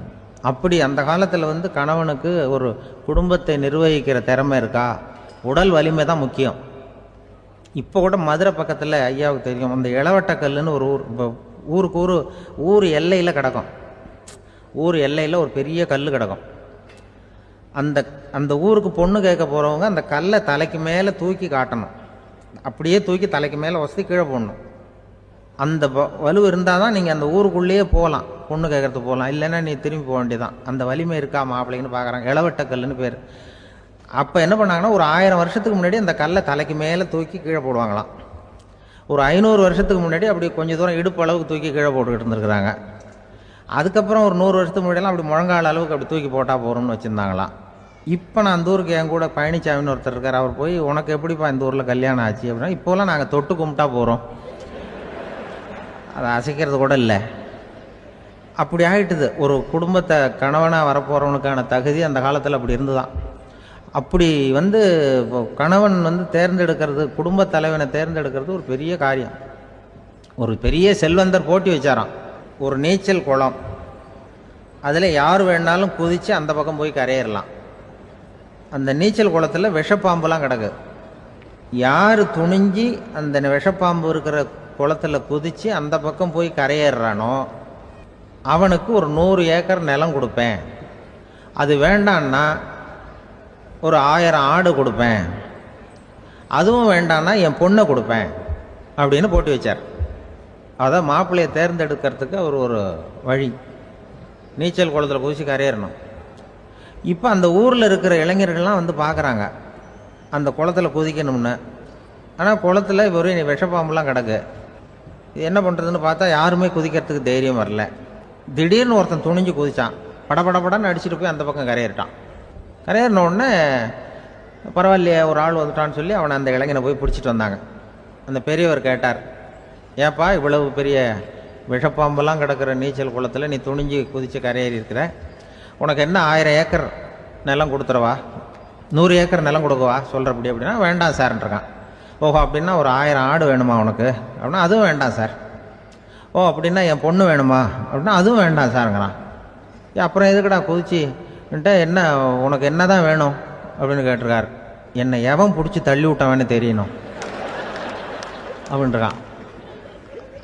அதுக்காக அவன் பார்த்துருக்கான். அப்படி இருந்தால் தான் துணிச்சல் வரும் இந்த காலத்தில். கப்பல் கடலில் போய்கிட்டு இருக்கு. புயல், சூறாவளி, அலையெல்லாம் பெருசு பெருசாக ரொம்ப உயரமாக உண்டாகுது. கடுமையான காற்றிலேயும் வேகமான அலைகள்லேயும் சிக்கி அந்த கப்பல் தடுமாறுது. திசை மாறி போச்சு. எந்த பக்கம் போயிட்டு இருக்கிறோம்னே தெரியல. அந்த கப்பலை செலுத்திக்கிட்டு இருந்த மாலுமி ரொம்ப சாமர்த்தியமாக செயல்பட்டார். தன்னுடைய அறிவாற்றலையும் திறமையையும் முழுமையாக பயன்படுத்தினார். அந்த கப்பலை கட்டுப்படுத்தினார். மெதுவாக அந்த சூறாவளியிலிருந்து கப்பலை காப்பாற்றி கரைக்கு கொண்டுட்டு வந்து சேர்த்துட்டார். மாலுமின்னு ஒருத்தர் இருந்ததுனால அந்த மரக்கலம் காப்பாற்றப்பட்டது. மாலுமின்னு ஒருத்தர் இல்லைன்னு வச்சுக்கோங்க, அந்த கப்பலோட கதி என்னவாயிருக்கும் யோசிச்சு பாருங்க. ஒரு கோபக்காரனுடைய நிலைமையும் அப்படித்தானா. கோபக்காரன்கிறவன் ஒரு மாலுமி இல்லாத மரக்கலம் அப்படிங்கிறார் நபிகள் நாயகம். கொந்தளிக்கிற கடல்ல கொடுமையான அலைகளின் உச்சியில அல்லல் படுகிற மரக்கலத்தை விட மோசமானது கோபக்காரனின் நிலைமை அப்படிங்கிறது அவருடைய கருத்து. அது மாதிரி இதுன்னு சொல்லல, அதை விட மோசம் இது அப்படிங்கிறார். ஏன் தெரியுமா? ஒரு கப்பல் கடல்ல தடுமாறினா அதை சரிப்படுத்த மாலுமி இருக்கிறார். அவர் தன்னுடைய சாமர்த்தியத்தினால அதை கட்டுப்படுத்தி சரியான வழிக்கு கொண்டுட்டு வந்துருவார். ஆனா கோபக்காரனுடைய நிலைமை அப்படி இல்லை அப்படிங்கிறார் நபிகள் நாயகம். மனித மனம் ஒரு மரக்கலம், அறிவு அதில் இருக்கிற மாலுமி. மாலுமி மரக்கலத்தை செலுத்துறான், அவனுக்கு கட்டுப்பட்டு அது ஓடுது. ஆனா கோபக்காரன்கிற மனுஷங்கிட்ட அறிவுங்கிற மாலுமி சரியா வேலை செய்ய மாட்டான். ஏன்னா கோபம் அந்த மாலுமியின் கண்களை அவிச்சிரும், காதுகளை கேட்காம பண்ணிவிடும். கண்ணையும் காதையும் மூடிவிட்டு கப்பலை ஓட்டுனா எப்படி ஓட்டுறது? அதனால கோபக்காரன் மாலுமி இல்லாத மரக்கலம். இடி மின்னல்ல மாட்டிக்கிட்டு கஷ்டப்படுற கப்பல் மாதிரி கஷ்டப்படுறான். பெரியவங்கள்லாம் என்ன சொல்றாங்க? உனக்கு கெடுதல் பண்ணவனுக்கும் நீ நன்மையை செய், எவருடைய விருப்பு வெறுப்பையும் பொருட்படுத்தாதே. பரம எதிரிக்கும் நீ நன்மை செய்ய ஆரம்பிச்சா உன்னுடைய தூய நிலையை பார்த்துட்டு அவனும் உனக்கு நெருக்கமான நண்பனா ஆயிடுவான். இதுதான் பெரியவங்க நமக்கு சொல்லி இருக்கிறது. புனித குர்ஆன் சொல்றது என்ன? தீமையை நன்மையை கொண்டே நீர் தடுத்து கொள்ளும் அப்படின்னு சொல்லப்பட்டிருக்கு. அதுல இன்னா செய்தாரை ஒருத்தல் அவர் நாண நன்னயம் செய்து விடல் அப்படிங்கிறார் திருவள்ளுவர். செல்வந்தர் ஒருத்தர்கிட்ட ஒரு சிறுவன் ஆடு மேய்ச்சிக்கிட்டு இருந்தானா. பெரியவர் அவனை கூப்பிட்டு, நீ நேரா போய் ஒரு ஆட்டுல உள்ள ரொம்ப நல்ல பகுதி எதுவோ அதை எடுத்துக்கிட்டு வா அப்படின்னாராம். இவன் போனான். ஒரு ஆட்டு உடம்புல இருந்த நாக்கு, இருதயம், இது ரெண்டையும் எடுத்துக்கிட்டு வந்து கொடுத்தானா. பெரியவர் வாங்கி பார்த்தார். அதுக்கப்புறம் இப்ப நீ போய் இன்னொரு ஆட்டுல இருக்கிற ரொம்ப கெட்ட பகுதி எதுவோ அதை எடுத்துட்டு வா அப்படின்னாராம். இவன் போய் எடுத்துட்டு வந்தான். அவன் கையில் இருந்தது மறுபடியும் அதே மாதிரி நாக்கு, இருதயம், இது ரெண்டும் தான். என்னது இப்பவும் அதையே கொண்டுட்டு வந்திருக்கிற அப்படின்னாராம் பெரியவர். இவன் சொன்னானா, ஒரு உடம்புல உள்ள ரொம்ப நல்ல பொருளும் இதுதான், ரொம்ப கெட்ட பொருளும் இதுதான் அப்படின்னானா. இளம் வயசுல இப்படி பதில் சொன்னவர் தான் பேரறிஞர் லுக்மானுல் ஹக்கீம் அவர்கள். கோபப்படாம இருந்தா இது ரெண்டும் நல்லா வேலை செய்யும், கோபப்பட்டா இது ரெண்டும் மோசமா வேலை செய்யும். அதை புரிஞ்சுக்கிறதுக்காகத்தான் இன்னைக்கு இந்த தகவல். கோபம் வந்துட்டா நாம என்ன செய்யறோங்கிறது நமக்கே தெரியாது. ஒருத்தர் டாக்டர் கிட்ட போனார் அவசரமா. டாக்டர், எனக்கு இப்ப கடுமையான கோப வெறி, எனக்கு கண்ணு மண்ணு ஒன்றும் புரியல, உடனடியாக அதை கட்டுப்படுத்தணும், உடனே இதுக்கு ஏதாவது ஒரு மாத்திரை கொடுங்க ப்ளீஸ் அப்படின்னார். அந்த டாக்டரும் உடனே ஒரு மாத்திரையை கொடுத்து, இதை உடனே போடுங்க, நான் தண்ணி கொண்டுட்டு வரேன்னு உள்ள போனார். தண்ணியோட திரும்பி வந்தார். இவர் சொன்னார், டாக்டர், நீங்க கொடுத்த மாத்திரை ரொம்ப பெருசா இருந்தது, இருந்தாலும் கஷ்டப்பட்டு முழுங்கிட்டேன்னார். டாக்டர் சந்தேகத்தோட மேசையை பார்க்கிறார். பார்த்தா மாத்திரை அங்கேயே இருக்குது, பேப்பர் வெயிட்ட காணல. ஒரு நாள் ஒரு 10-15 பள்ளிக்கூடத்து பிள்ளைங்க தேடிட்டு வந்தாங்க. உங்களை பார்த்துட்டு தான் போகணும், அதுக்காக தான் வந்திருக்கோம்னாங்க. என்ன விஷயம்னு கேட்டோம். நாங்கள்லாம் கூடி ஒரு முடிவு பண்ணியிருக்கிறோம், அதை உங்ககிட்ட சொல்லணும் அப்படின்னாங்க. அதுவும் ஒரு வாண்டு பையன் அதை சொன்னான். என்ன முடிவு அது அப்படின்னு கேட்டோம் ரொம்ப ஆர்வமாக. அதை இப்போ சொல்ல மாட்டோம், எங்களுக்கு பிடிக்கிற மாதிரி ஏதாவது ஒரு தகவல் சொன்னால் அதுக்கப்புறம் நாங்கள் அதை சொல்கிறோம் அப்படின்னா அந்த வாண்டு பையன். சரி, சின்ன பையன்கிட்ட இன்றைக்கி வசமாக மாட்டிக்கிட்டோம் அப்படின்னு நினச்சிக்கிட்டு அவங்களுக்கு தகுந்த மாதிரி ஒரு கதை சொல்ல ஆரம்பித்தோம். அது என்ன கதைன்னா, ஒரு பெரிய காடு, அதில் பலவிதமான மிருகங்கள். அந்த காட்டுக்கு ஒரு சிங்கம் தான் ராஜா. எப்பவும் காட்டுக்கு அது தானே ராஜா. ஒரு பெரிய யானைக்கு இது பொறுக்கலை. என்ன இது, எப்போ பார்த்தாலும் இங்கே சிங்கத்துக்கே ராஜா பதவி கிடைக்குது, நான்லாம் எவ்வளவு பலசாலியாக இருக்கிறேன், அப்படி இருந்தும் எனக்கு அந்த பதவி கிடைக்கலையே அப்படின்னு தனக்குள்ளே பொறுமிக்கிட்டே இருந்தது. ராஜா பதவியை நினச்சி ரொம்ப ஏக்கம், அதுக்கு பதவி மோகம். இந்த சமயம் பார்த்து ஒரு குள்ள நரி கூட்டம் அதை தேடிட்டு வந்தது. ஐயா பெரியவங்களே, நீங்கள் இந்த காட்டுக்கு ராஜாவாக இருக்க ஆசைப்படுறீங்க, அதில் ஒன்றும் தப்பு இல்லை. ஆனால் அதுக்கு முன்னாடி நீங்கள் எங்கள் கூட்டத்துக்கு கொஞ்ச நாள் தலைவராக இருங்க, அதாவது ராஜாவாக இருங்களேன், உங்களுக்கும் ஒரு ட்ரைனிங் கிடைச்சது மாதிரி இருக்கும் அப்படின்னு சொல்லியிருக்குது இந்த கூட்டம், குள்ள நரி கூட்டம். இதை கேட்ட உடனே யானைக்கு ரொம்ப சந்தோஷம் தாங்கலை. அதுதான் எப்போன்னு பதவிக்காக காத்துக்கிட்டு இருக்குதே. இருந்தாலும் கொஞ்சம் பிகுவோட, சரி நீங்கள்லாம் இவ்வளோ தூரம் என்ன தேடிட்டு வந்து கேட்கறதுனால மறுக்க முடியல அப்படின்னு ரொம்ப ஏதோ அவளுக்கு சிரமப்பட்டு ஒத்துக்கிறது மாதிரி ஒத்துக்கிட்டது. ஏதோ உங்கள் ஆசைக்கு கட்டுப்படுறேன், கொஞ்ச நாள் உங்கள் கூட்டத்துக்கு ராஜாவாக இருக்கிறதுக்கு சம்மதிக்கிறேன் அப்படின்னுது. உடனே அந்த யானை ராஜ நட போட ஆரம்பிச்சிட்டுது. யானை சாதாரணமாக நடந்தாவே எப்படி இருக்குங்கிறது நமக்கு தெரியும். அதுவே ராஜ நட நடந்தால் எப்படி இருக்கும் கற்பனை பண்ணி பாருங்கள். யானை முன்னாடி கம்பீரமாக போய்கிட்டு இருக்குது, தலைவர் இல்லையா, அதனால் குள்ள நரிகள்லாம் ரொம்ப அடக்கமாக அது பின்னாடி அணிவகுத்து போயிட்டு இருக்குது. ராஜா வாழ்க, மன்னர் வாழ்க அப்படின்னு கோஷம் வேற. யானைக்கு தலைகால் புரியல, அவ்வளவு சந்தோஷம். அந்த யானைக்கு செருக்கு ஆணவம் எல்லாம் ஏற்பட்டு போச்சு. அதுக்கப்புறம் அது தரையை பார்க்குமா, நிமிர்ந்து நடக்க ஆரம்பிச்சுட்டுது. தரையை பார்க்குறதே இல்லை. அப்படி போயிட்டுருக்கிறப்போ ஒரு சதுப்பு நிலத்தில் திடீர்னு காலை வச்சுட்டுது. அவ்வளோதான், கால் உள்ளே போட்டுது. இன்னொரு காலை எடுத்து வச்சுது, அதுவும் உள்ளே போட்டுது. அந்த 2 காலையும் எடுக்கிறதுக்காக அடுத்த 2 காலையும் அழுத்திச்சு, அதுவும் உள்ளே போக ஆரம்பிச்சுட்டுது. இப்போ 4 காலம் வசமாக சேத்துல அழுந்தி போச்சு, எடுக்க முடியல. குள்ள நரிகள்லாம் அதை சுற்றி சுற்றி வந்தது. சிலது சுற்றி நின்று டான்ஸ் ஆட ஆரம்பிச்சுட்டுது யானையை பார்த்துட்டு. இதை யானை பார்த்தது. என்ன இது, தலைவர் நான் தவிச்சுக்கிட்டு இருக்கிறேன், தொண்டர்கள்லாம் சுற்றி நின்று வேடிக்கை பார்த்துக்கிட்டு இருக்கிறீங்க, டான்ஸ் ஆடுறீங்க அப்படின்னு கேட்டுதான். தொண்டர்களே, தலைவர் நான் தவிச்சுக்கிட்டு இருக்கிறது உங்களுக்கு தெரியலையா? இப்போ உடனே உங்கள் தலைவரை காப்பாற்ற வேண்டியது உங்கள் கடமை இல்லையா அப்படின்னு கத்துச்சான் அந்த யானை.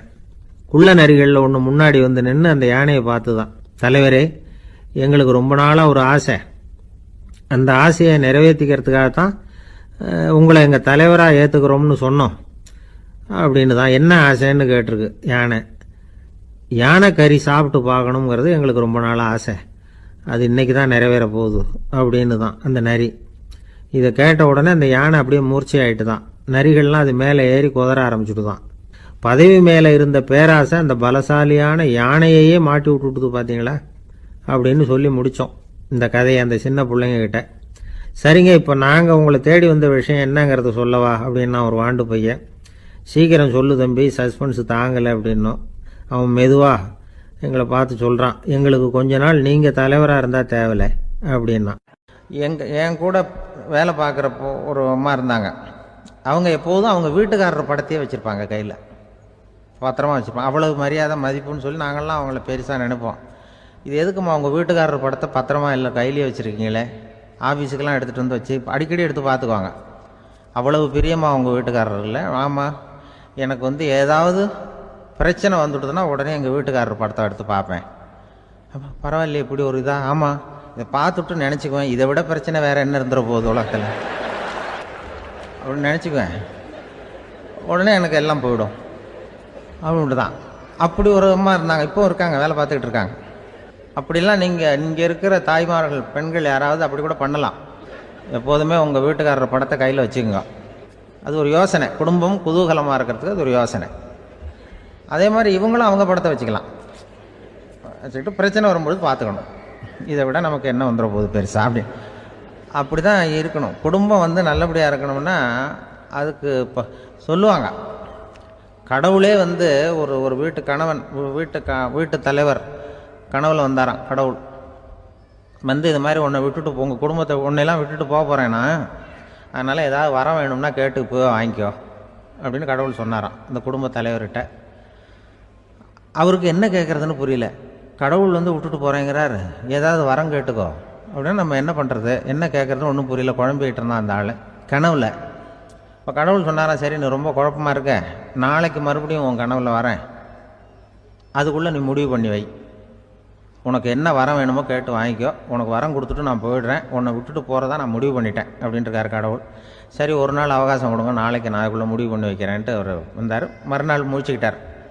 முழிச்சுக்கிட்டு மனைவி மகன் மக்கள் எல்லாரையும் கூப்பிட்டார், குடும்பத்தில் எல்லாரையும். அப்படி வாங்க, இது மாதிரி நேற்று கனவுல வந்தார் கடவுள், நம்மளை விட்டுட்டு போக போகிறாராம், என்ன வரம் வேணும்னு கேட்டு வாங்கிங்கோ அப்படின்னு இப்போ சொல்லிட்டார். என்ன கேட்குறதுன்னா அப்படின்னு அந்த கணவன் கேட்குறான். இந்த மனைவி சொல்கிறாங்க, என் உடம்பு பூரா நகையாக இருக்கணும் அப்படின்னு கேள் அப்படின்ட்டுருக்கு. அதுக்குள்ளே அந்த ஒரு பொண்ணு ஓடி வந்து, அப்படிலாம் கேட்காதப்பா கடவுள்கிட்ட, இப்போ இருக்கிற சொத்து எவ்வளோ இருக்கோ அதுபோல் இன்னொரு பங்கு வேணும்னு கேள் அப்படின்னு. அந்த பையன் வந்து அவன் வேறு சொன்னான், அவன் அது நமக்கு வந்து இது போல் ஒரு 10 பங்காவது வேணும், 2 பங்களா கார் வேணும் அப்படின்னு அவன் ஒரு லிஸ்ட்டை கொடுத்தான். இவர் என்ன கேட்குறதுன்னு முடிவு பண்ணுறதுக்குள்ள அங்கே வேலை செய்கிற அம்மா, ஒரு வயசான அம்மா வந்திருக்கு, வேலை செய்கிற அம்மா. அது வந்து சொல்லிச்சான் இவர்கிட்ட, தப்பாரு கடவுள்கிட்ட அப்படிலாம் கேட்காதப்பா, நாளைக்கு வரும்பொழுது என்ன வர வேணும்னா எங்கள் குடும்பத்தில் எல்லாரும் அன்பாக இருக்கணும் பாசமாக இருக்கணும்னு கேட்டு வாங்கிக்கோ வரத்தை, அன்பு பாசம் குடும்பத்தில் எப்போதும் நிலவணும்னு கேட்டு வாங்கிக்கோ, வேற எல்லாம் நம்ம பார்த்துக்கலான்னு அந்த பெரியம்மா சொல்லிச்சான். மறுநாள் அதே மாதிரி படுத்து தூங்கினார். கடவுள் கனவுல வந்தார். வந்து கேட்கும்பொழுது இவர் சொன்னாராம், ஐயா எனக்கு வந்து எங்கள் குடும்பத்தில் நாங்கள் கணவன் மனைவி புள்ள குட்டி எல்லாம் பாசமாக இருக்கணும் அன்பாக இருக்கணும், இதுதான் எங்களுக்கு வர வேணும் அப்படின்னு கேட்டாராம். இவர் கேட்டதும் கடவுள் வந்து தலையை சொரிய ஆரம்பிச்சிட்டாராம். ஏன் என்ன யோசிக்கிறீங்கன்னு கேட்டிருக்காரு. நீங்கள் அன்பாக பிரியமாக இருந்தீங்கன்னா அப்புறம் ஏன் நான் உங்களை விட்டுட்டு போக போகிறேன், நான் ஏற்கனவே இல்லைங்கிறதுனால தான் உங்களை விட்டு போகலாம்னு முடிவு பண்ணியிருந்தேன். இப்போ நீங்கள் ஏற்கனவே பாசமாக இருந்தீங்கன்னா நான் இனிமேல் போக மாட்டேன், அதனால் ஏன் முடிவும் மாற்றிக்க வேண்டியதுதான், உங்கள் கூட தான் இருக்க போகிறேன்னாராம். இப்படி ஒரு கதை சொல்லுவாங்க. அதனால் ஒரு குடும்பத்தில் அந்தந்த உறவு முறைகள் சரியாக இருக்கிற வரைக்கும் எல்லாம் நல்லாயிருக்கும். அங்கே தான் இறைவன் வாழும் இல்லம்ங்கிறாங்களே, அதுதான் அது. அதில் அந்த குடும்ப தலைவருங்கிறவர் கணவன் அப்படிங்கிறதுனால அவருக்கு தான் பொறுப்பு. அவருக்கு நிறைய சகிப்புத்தன்மை வேணும், கோபம் வரக்கூடாது, யார் என்ன சொன்னாலும் போனோம். சில கணவன்மார்கள் வந்து எது சொன்னாலும் மனைவி வந்து தட்டுறதில்லை, அங்கே போனால் போவாங்க, எதுக்கு போக சொல்கிறேன்னு கேட்குறதில்ல, போகிறது, இங்கே வான்னா வர்றது. திருவள்ளூர் மனைவி இருந்தாருன்னு சொல்கிறாங்கல்ல, அது மாதிரி. அது எப்படின்னா ஒருத்தர் சொன்னார், அது அப்படி இல்லை, அதுக்கு ஒரு கதை சொன்னார். ஹிட்லர் வந்து வந்தாராம் ஒரு தடவை, ஒரு பெரிய கப்பல் மேலே, கப்பலுடைய மேல் தளத்தில் ஹிட்லர் வந்துக்கிட்டு இருக்கார். ஒரு இங்கிலீஷ் கேப்டன் எதிரில் நிற்கிறான். அவனுக்கு பெரிய ஆச்சரியம், இந்த ஆள் எப்படி இப்படி ஒரு தனி மனிதனாக இருந்துக்கிட்டு உலகத்தையே இப்படி இந்த பாடுபடுத்துகிறார் அப்படின்னு சொல்லி, உன்னுடைய வெற்றிக்கு என்ன காரணம்னு கேட்டாராம் அந்த இங்கிலீஷ் கேப்டன். இப்போ ஹிட்லர் சொன்னாராம், என்னுடைய வெற்றிக்கு காரணம் என்கிட்ட வேலை செய்கிற ஊழியர்கள், நான் கிழிச்ச கோட்டை தாண்ட மாட்டாங்க, நான் என்ன சொல்கிறேனோ அதை உடனே செய்வாங்க, ஏன் எதுக்குன்னு எதிர்த்து பேச மாட்டாங்க, அதுதான் என்னுடைய வெற்றிக்கு காரணம் அப்படின்னு சொல்லி அதை நிரூபித்து காட்டுறேன் பார் அப்படின்னு சொல்லி கையை தட்டினாராம் ஹிட்லர்.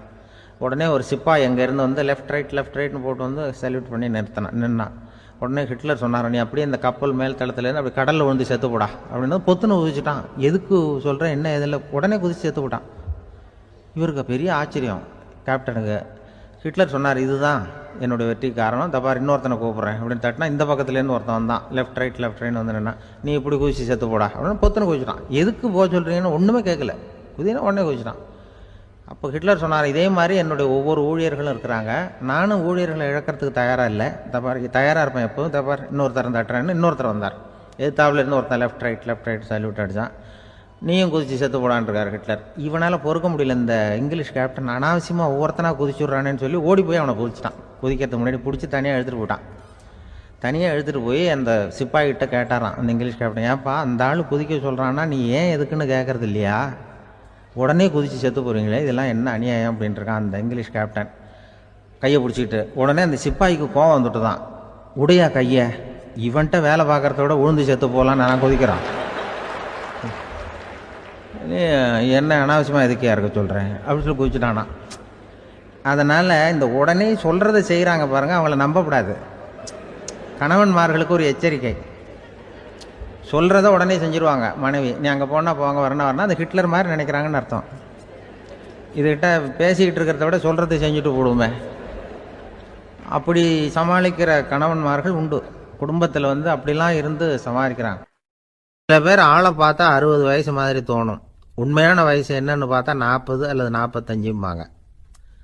சில பேரை பார்க்கறதுக்கு 45 மாதிரி தெரியும், உண்மையிலேயே 65 தாண்டி இருப்பாங்க. ஒரு மனிதனுக்கு 2 வகையான வயது உண்டுங்கிறார் ஓஷோ. அதாவது உடம்புக்குன்னு ஒரு வயசு, மனசுக்குன்னு ஒரு வயசு. முதல் உலக மகாயுத்தம் நடந்தது இல்லையா, அது முடிஞ்சதுக்கு அப்புறம் முதல் தடவையாக மனிதனின் மூளை வளர்ச்சியை பற்றி மனநல வைத்தியர்கள் ஒரு கணக்கெடுப்பு சோதனை நடத்தினாங்களாம். அது வரைக்கும் மனிதனுக்கு 2 வகையான வயது உண்டுன்னு யாரும் சிந்திச்சதே இல்லையா. அந்த உலக மகாயுத்தம் முடிஞ்சதுக்கு அப்புறம் மனிதனுடைய சராசரி மனதின் வயதை கணக்கிட்டு பார்க்கும் பொழுது அவங்களுக்கெல்லாம் ரொம்ப அதிர்ச்சியாக இருந்துதான். ஏன்னா அது ரொம்ப பின்தங்கிய நிலையில் இருந்திருக்கு, வளர்ச்சி அடையாத நிலையில் இருந்திருக்கு. அவங்க கண்டுபிடிச்ச பிரகாரம் அப்போ மனசோட சராசரி வயசு என்ன தெரியுமா, 14. அப்படின்னா பார்த்துங்க, உடல் ரீதியாக ஒருத்தரோட வயசு 70 கூட இருக்கலாம், ஆனால் மனசோட வயசு 14 தான். இதுக்கு நேர்மாறாக அமைஞ்சு போச்சுன்னு வச்சுங்க. அதாவது ஒருத்தருக்கு உண்மையிலேயே 14 வயசு, அதாவது உடலோட வயசு 14, அவரோட மனசின் வயசு 70ன்னு வச்சுக்கோங்க. இப்படி அமைஞ்சுட்டுதுன்னா அவர் சீக்கிரம் ஞானத்தன்மை அடைஞ்சிருவார் அப்படின்னு அர்த்தம். இப்போ நமக்கெல்லாம் உடம்போட வயசு மனசோட வயசு ரெண்டும் ஒன்றா இருந்துட்டா அதுவே போதும், அதுவே பெரிய விஷயம். இப்போ எமர்சன் கிட்ட போய் ஒருத்தர் கேட்டாராம், உங்கள் வயசு என்ன அப்படின்னு. அவர் உடனே பதில் சொல்லியிருக்கார், 360 வருஷம் அப்படின்னாராம். கேட்டவர் குழம்பி போயிட்டார். அவர் என்ன சொல்கிறாரு, 360 வயசா? என்ன நம்ம காதில் தான் சரியாக விழலையா? எமர்சன் எப்பவும் உண்மையை பேசுகிற ஒரு சிறந்த அறிவாளி, அவர் இப்படிலாம் பொய் சொல்ல மாட்டாரே அப்படின்னு ஒரு யோசனை பண்ணிக்கிட்டே இவர் மறுபடியும் அவர்கிட்ட போனாராம்.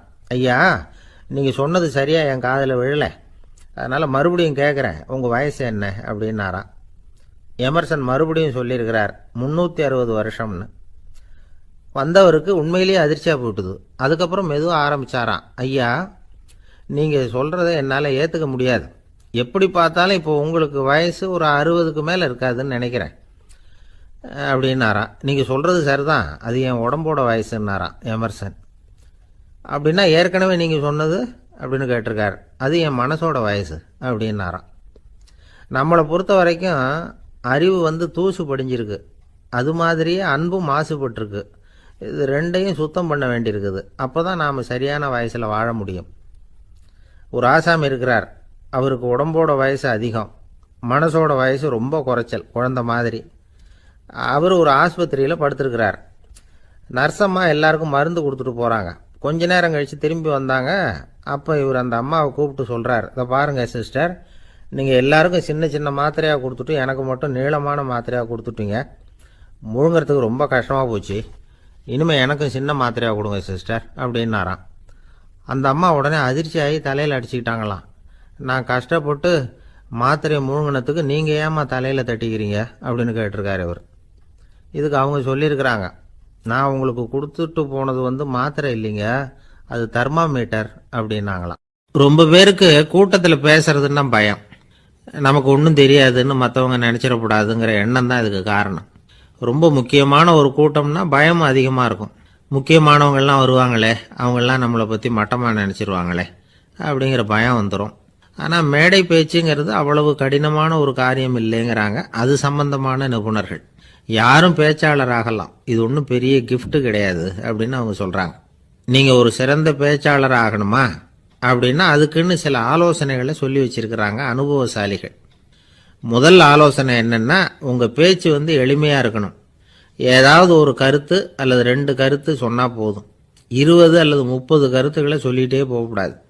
2வது ஆலோசனை, நீங்கள் என்ன பேச போகிறீங்கிறது முதல்ல உங்களுக்கு நல்லா புரியணும், அதுக்கப்புறம் தான் அதை அடுத்தவங்களுக்கு புரிய வைக்க முடியும். எப்படி ஆரம்பிக்க போகிறோம், எந்த கருத்தை முக்கியமாக வலியுறுத்த போகிறோம், எப்படி முடிக்க போகிறோம் அப்படிங்கிறத முதல்ல நல்லா சிந்திச்சு மனசில் வச்சுக்கணும். கடைசியாக என்ன சொல்கிறீங்களோ அதுதான் கேட்குறவங்க மனசில் நிற்கும். 3வது ஆலோசனை என்னென்னா, உங்கள் பேச்சு சுருக்கமாக இருக்கணும். ஒரு 15 நிமிஷம் பேசுறது ரொம்ப பொருத்தம். மணிக்கணக்கில் பேசிக்கிட்டு இருக்கிறது நல்லதில்லை. 4வது ஆலோசனை, நீங்க பேசுறது உண்மையா இருக்கணும். உங்களுக்கு உண்மையான அனுபவங்கள் இருக்கும், அதை சொல்லலாம். உங்களுடைய உண்மையான அனுபவங்களை மற்றவங்களோட பகிர்ந்துக்கணும், அதுதான் முக்கியம். 5வது ஆலோசனை, ஆரம்பத்தில் கொஞ்ச நேரம் உங்களை பற்றியும் எதிரில் உள்ளவங்களை பற்றியும் சம்பந்தப்படுத்தி ஏதாவது பேசி ஒரு நெருக்கத்தை ஏற்படுத்திக்கணும்.